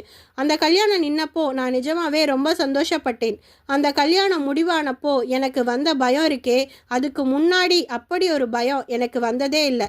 அதே கல்யாணம் நின்னப்போ எனக்கு கிடைச்ச சந்தோஷமும் அதுவரை எனக்கு கிடைச்சதில்ல. ரெண்டுமே புதுசாக இருந்தது. சாரா, இனிமே என் குடும்ப விஷயத்தில் நீ தலையிடாதே என்று மீண்டும் ஒரு முறை அழுத்த கூறியவள் முகத்தை மணமேடையை நோக்கி திருப்பிக் கொள்ள மனோகரி முகத்தில் எள்ளும் கொள்ளும் வெடிக்க அமர்ந்திருந்தார். ஹரிஷ் தன் இணையாக போகும் மணமகள் நித்யா களத்தில் பொன்னான் பூட்டி நெற்றி திலகம் வைத்து அவள் வழக்கரம் சுண்டு விரல் பிடித்து அக்னியை வலம் வந்தான். திருமணம் இனிதாக முடிய பெற்றோர் பெரியோர் ஆசி வழங்கத் தொடங்கினர். பரிசு பொருட்களை தர உறவுகள் நண்பர்கள் மேடைக்கு படையெடுத்தனர். சாராவை நெருங்கி வந்த ஆகாஷ், கிஃப்ட் கொடுத்துட்டு வந்துடலாம் சாரா என்று அழைக்க அவளும் முறுவலுடன் அவனை தொடர்ந்தாள். மணமகனுக்கு தங்க சங்கிலியை தன் பரிசாக அவன் கழுத்தில் போட்டுவிட்டு அழகு பார்த்தான் ஆகாஷ். மணமக்களுக்கு கை கொடுத்து வாழ்த்து கூறினாள் சாரா. புகைப்படம் எடுத்துக்கொண்டு மேடை நீங்கி கீழே வந்தனர். அவர்கள் வரவும் மனோகரி, அப்ப நாம கிளம்பலாம் இல்ல என்றிட ஆகாஷ் முகம் சுருங்கியது. சாராவை கடுப்புடன் பார்த்தவன், நான் சாயந்தரம் வரை இங்கே தான் இருக்க போகிறேன். நீங்கள் கிளம்புறதுனா கிளம்புங்க. மாமா, நீங்கள் என் காரை எடுத்துக்கோங்க. நான் கேப் புக் பண்ணி வந்துடுறேன் என கூறி நகர மனோகரிக்கு மூக்குடைப்பட்டதை போன்ற உணர்வு. அதில் அவர் கோபமுற்றார். என்னங்க இவரு கொஞ்சம் கூட மரியாதையே இல்லாமல் பேசிட்டு போகிறாரு. சாரா, நீ கிளம்பு, நம்ம போகலாம். எப்படியும் ஊருக்கு வந்து தானே ஆகணும், அங்கே பேசிக்கலாம் என்றிட, அம்மா நான் அவரோட தான் வருவேன். நீயும் அப்பாவும் கிளம்புங்க. நீங்கள் காரை எடுத்துட்டு கூட போங்க என்ற சாரா, சாரிப்பா உங்களை அனாவசியமாக இங்கே கூட்டிகிட்டு வந்து அலக்கழிச்சிட்டேன். இனி இந்த மாதிரி எதுவும் பண்ண மாட்டேன். நீங்கள் கூட எனக்கு இதை பற்றி நிறைய முறை எடுத்து சொல்லியிருக்கீங்க. அப்பெல்லாம் புரியலை, ஆனால் இப்போ புரிஞ்சுக்கிட்டேன் என்றவள் மனோகரி வசம் இருந்த துருவை வாங்கி கொண்டாள். மனோகரியின் முகம் அதீத கோபத்தில் கனன்றது. என்னையே எடுத்தெறிஞ்சு பேசிட்டல்ல, நாளைக்கு உனக்கு ஒரு பிரச்சனைனா கேட்க நான் தான் வரணும், அதை மறந்துடாதே சாரா என்றார் ஆத்திரத்தில். நிச்சயமா நீதான் வரணும், ஏன்னா நீதானே என் அம்மா. சாரா, அம்மா, உன் வாழ்க்கையை நீதானே வாழ்ந்த, அப்ப என் வாழ்க்கையை நான் தானே வாழணும். அதையும் நீயே வாழ்ந்தா என்ன அர்த்தம்? என்னென்னமோ பேசுகிற சாரா. மனோ, நீ கிளம்பு, நாம ஊருக்கு போகலாம் என்ற விஷ்ணு இருவரின் தொடர் வாதத்திற்கும் முற்றுப்புள்ளி வைத்து மனோகரியை அங்கிருந்து அழைத்துச் செல்ல தயாரானார். அத்தியாயம் 13. ஆகாஷிடமும் சாராவிடமும் கூறிவிட்டு மனோகரியோடு தான் புக் செய்திருந்த காரில் ஏறினார் விஷ்ணு. மனோகரி முகத்தை இறுக்கமாக வைத்திருக்க கார் ரெசார்ட் நீங்கி சாலையில் ஓடத் தொடங்கியது. என்னங்க நீங்கள் என்னை இப்போ எதுக்கு அவசரப்பட்டு கூட்டிகிட்டு போகிறீங்க? இங்கே சாராவால் தனியாக மேனேஜ் பண்ண முடியாது. அவள் தான் புரியாமல் பேசுகிறான்னா? இல்லை மனோ, அவளுக்கு இப்போ தான் புரிய ஆரம்பிச்சிருக்கு. உனக்கு தான் இன்னும் எதுவும் புரியலை. எனக்கு என்ன புரியலைன்னு சொல்கிறீங்க? பிள்ளைகளோட வாழ்க்கையில் தலையிட பெத்தவங்களுக்கு உரிமை இல்லைன்னு சொல்கிறேன். பெத்து வளர்த்து ஆளாக்கின நமக்கு அவங்களோட வாழ்க்கையோட நல்லது கெட்டதில் தலையிட உரிமை இல்லையா? ஆமாம், உரிமை இல்லை. பிள்ளைகள் நம்ம மூலமாக இந்த பூமிக்கு வராங்க, ஆனால் நம்ம வாழ்க்கையை வாழ அவங்க வரல. அவங்களுக்குன்னு ஒரு வாழ்க்கை இந்த பூமியில் இருக்குது, அதை அவங்க வாழணும். அதுதான் இயற்கை. அவங்க வாழ வந்த வாழ்க்கையை வாழ விடாமல் நாம் குறுக்க நிற்கிறது தப்பு. புரிஞ்சிக்கோ. என் குழந்தை ஏன் கஷ்டப்படணும்? அவங்க கஷ்டம்தான் படுவாங்கன்னு ஏன் நினைக்கிற? நல்லா இருப்பாங்கன்னு ஏன் உனக்கு தோணவே மாட்டேங்குது? பிள்ளை பிறந்ததிலிருந்து பருவம் வந்து அவங்களுக்குன்னு ஒரு கூடு உருவாகிற வரை பெற்றோர்கள் கூடத்தானே இருக்காங்க. அப்பெல்லாம் அவங்களுக்கு வாழ்க்கை பாடங்கள், கஷ்ட நஷ்டங்கள், நல்லது கெட்டதை சொல்லித்தராமல் அவங்க வாழ்க்கையை வாழ ஆரம்பிக்கும் போது அவங்க கைப்பிடிச்சு நல்லது சொல்கிறேன்னு இழுத்து வச்சுக்கிறது எப்படி சரியாகும்? சாராவோட வாழ்க்கை அவளோட கையில் இருக்கு மனோ.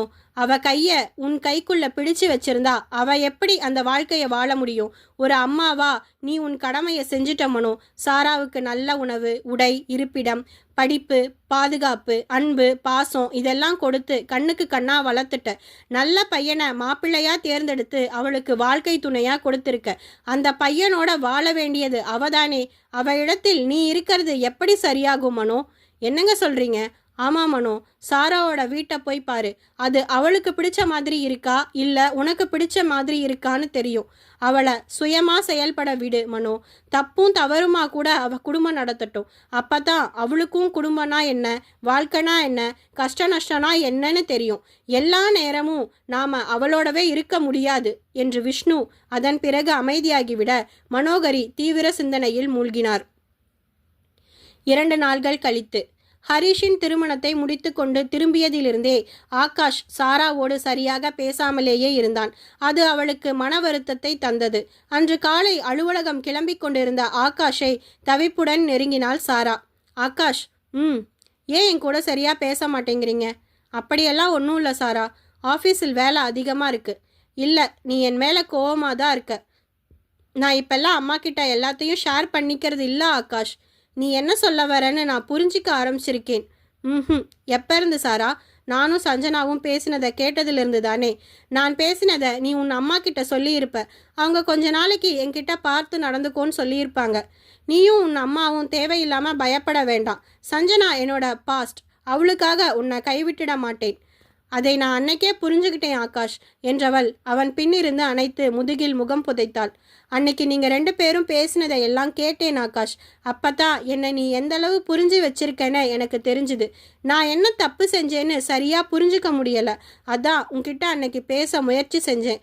ஆனால் நீ கோவப்பட்டு என்னோட பேசுகிறதையே குறைச்சிட்ட. சாரி ஆகாஷ், எனக்கு நான் என்ன தப்பு செஞ்சேன்னு புரிஞ்சிடுச்சு. அதை மாற்றிக்க முயற்சி பண்ணிக்கிட்டு இருக்கேன். இந்த நேரத்தில் நீ இப்படி பேசாமல் இருந்தா எனக்கு ரொம்ப கஷ்டமாக இருக்கு ஆகாஷ் என்றாள் விசும்பலுடன். இப்போ எதுக்கு அலற சாரா? முன்னாடி வா என கூறி அவளை தன் முன்புறம் இழுத்தான். நீ ஏன் என் மேலே கோவமாக இருக்க? அது எனக்கு கஷ்டமாக இருக்கு. நான் சொல்கிறத நீ புரிஞ்சிக்காம அடம் பிடிக்கிறது எனக்கு கஷ்டமாக தான் இருக்குது சாரா. இங்கே பாரு சாரா, உன் அம்மாவோட பேசவே கூடாதுன்னு நான் சொல்லலை. நமக்குள்ளே நடக்கிற சின்ன சின்ன விஷயங்களை கூட நீ அவங்க கிட்ட சொல்கிறது தான் எனக்கு பிடிக்கலை. உன்னோட தனியாக ஊட்டி போகணும்னு ஆசைப்பட்டேன். 2 நாள் அங்கே ஸ்டே பண்ணலாம், காதலர் தினத்தில் உனக்கு சின்ன சர்ப்ரைஸ் பண்ணலான்னு பிளான் பண்ணினேன். ஆனால் நீ என்னோட தனியாக வர முடியாதுன்னு சொல்லிட்ட. எனக்கு எத்தனை தூரம் கஷ்டமாக இருந்தது தெரியுமா? என்னோட தனியாக வர உனக்கு ஏன் பிடிக்க மாட்டேங்குது சாரா? என் மேலே நம்பிக்கை இல்லையா உனக்கு? நாம் ஹனிமூன் கூட போனதில்லை. நாம் இருந்த சூழல் அப்போ அதுக்கு இடம் கொடுக்கலங்கிறது உண்மைதான். நமக்குள்ள புரிதல் வரவே டைம் ஆனதால் அப்போ அது பெருசாக தெரியலை. ஆனால் இப்போவும் அப்படியே இருந்தா எப்படி சாரா? நிஜமா சாரி ஆகாஷ், எனக்கு உன்னோட உணர்வுகள் புரியலை. எனக்கு லவ், ரொமான்ஸ் இதை பற்றி எல்லாம் ஐடியாவே இருந்ததில்ல. லவ் பண்ணினா ஏமாத்திடுவாங்க. அம்மாவோடவே இருக்கிறது தான் பாதுகாப்பு. அம்மா அப்பா எது செஞ்சாலும் நம்மோட நல்லதுக்கு தான்னு நினச்சே வளர்ந்துட்டேன். கல்யாண விஷயத்தில் கூட என்னால் என் மனசில் தோணின விஷயத்த வெளிப்படையாக சொல்ல முடியல ஆகாஷ். எனக்கு உங்கள் பெரியம்மா பையனை ஏனோ பிடிக்கல. அவர் முகம் கூட என் மனசில் பதியாமல் அடம் பிடிச்சிது. கல்யாண வேலை நடக்கும்போது மனசெல்லாம் பாரமாகவே இருந்தது. ஆனாலும் அம்மா பார்த்த மாப்பிள்ளை நல்லவராக தான் இருப்பார். அம்மா அப்பாவை பிரிஞ்சு போகணுங்கிறதால ஒரு மாதிரி வருத்தமாக இருக்குன்னு நினச்சி அமைதியாகவே இருந்துட்டேன். அந்த கல்யாணம் நின்று போனப்போ தான் தெரிஞ்சுது அந்த மாப்பிள்ளை பையனை எனக்கு பிடிக்கலன்னு என்றவள் கூற அவள் முகம் நிமிர்த்தி தன்னை பார்க்க வைத்தான் ஆகாஷ். அப்போ என்ன? உங்களை பார்த்ததுமே பிடிச்சிருச்சு. பொய் சொல்லக்கூடாது.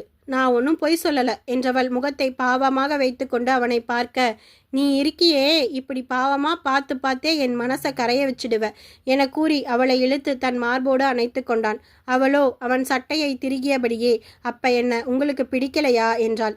ஆமாம், பிடிக்கல. நான் தான் சஞ்சனாவை லவ் பண்ணிட்டு இருந்தேனே, அப்போ உன்னை எப்படி பிடிக்கும்? அப்போ ஏன் என்னை கல்யாணம் பண்ணிக்கிட்டீங்க என்றால் கலங்கிய விழிகளுடன். அம்மா கேட்டதுக்காக தான். இப்போவும் உங்கள் அம்மாவுக்காக தான் என்னோட வாழ நினைக்கிறீங்களா? அப்படி இல்லை.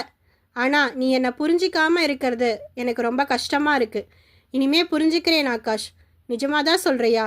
நாளை பின்ன உன் அம்மா வந்து பேசினா மனசு மாறி பழையபடியே மாறிட்டேனா நான் ஏமாந்து போயிடுவேன் சாரா. அப்படியெல்லாம் மாற மாட்டேன் Akash. Because I love you என்றிட. என்ன சொன்ன? ஐ லவ் யூ சொன்னேன். Oh god, what a sweet surprise என்றவன் அவள் கண்களில் காதலை தேடினான்.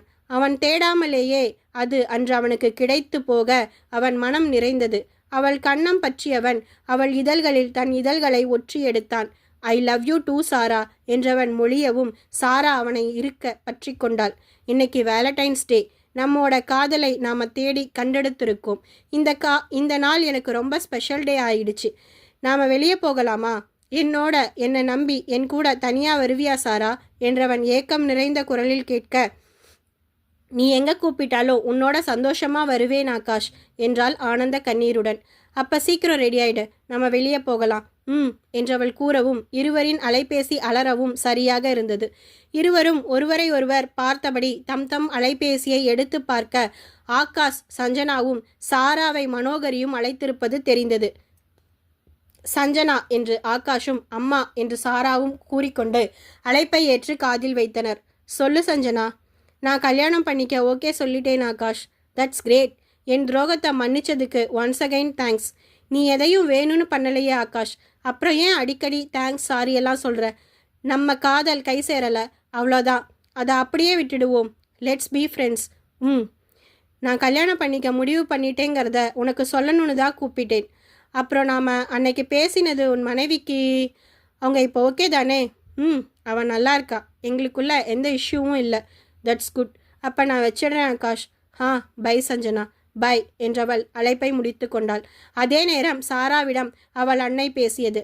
சாரா சொல்லுமா. சாரிடி, அம்மா உன் விஷயத்தில் கொஞ்சம் ஓவராக தான் நடந்துக்கிட்டேன். ஆனால் அதெல்லாம் உனக்கு எந்த கெடுதலும் நடந்துடக்கூடாதுங்கிற பயத்தில் தான். எனக்கு தெரியும்மா, நான் உன்னை தப்பாக நினைக்கல. மாப்பிள்ளை இருக்காரா? அவர்கிட்ட கொடேன். அவர் வேற ஒரு கால் பேசிக்கிட்டு இருக்காருமா. அப்படியா? சரி, நான் சாரி சொன்னேன்னு அவர்கிட்ட நீயே சொல்லிடு. அம்மா அப்புறம் அவரை நேரில் பார்த்து சாரி சொல்லிக்கிறேன். சரி, வச்சிடுறேன். சாரா, மொத்தமாக என்னை ஒதுக்கிடாதடி. அப்படி எப்படிமா செய்வேன்? நான் உங்கள் பொண்ணு, அவர் உங்கள் மாப்பிள்ளை. உங்களை நாங்கள் ஒரு நாளும் அவாய்ட் பண்ண மாட்டோம். தேங்க்ஸ் டி. அப்போ நான் வச்சிடவா? பாய். பாய் என்ற மனோகரியும் அழைப்பை முடித்து கொண்டார். அழைப்பு முடியவும் இருவரும் ஒருவரை ஒருவர் பார்த்தனர். சஞ்சனா கல்யாணம் பண்ணிக்க ஒத்துக்கிட்டாலாம் என்று ஆகாஷும், அம்மா அவங்களோட தப்பை ரியலைஸ் பண்ணிட்டாங்க என்று சாராவும் ஏக நேரத்தில் கூறிக்கொள்ள இருவர் மனமும் அதில் மகிழ்ந்தது. சில கணங்கள் அமைதி காத்தவர்கள் ஒருவரை ஒருவர் ஒரு கணம் அணைத்து முறுவலுடன் வெளியே செல்ல தயாராகத் தொடங்கினர். தேடி கிடைத்த காதலை கொண்டாடி வாழத் தொடங்கினர் ஆகாஷும் சாராவும். சுபம்.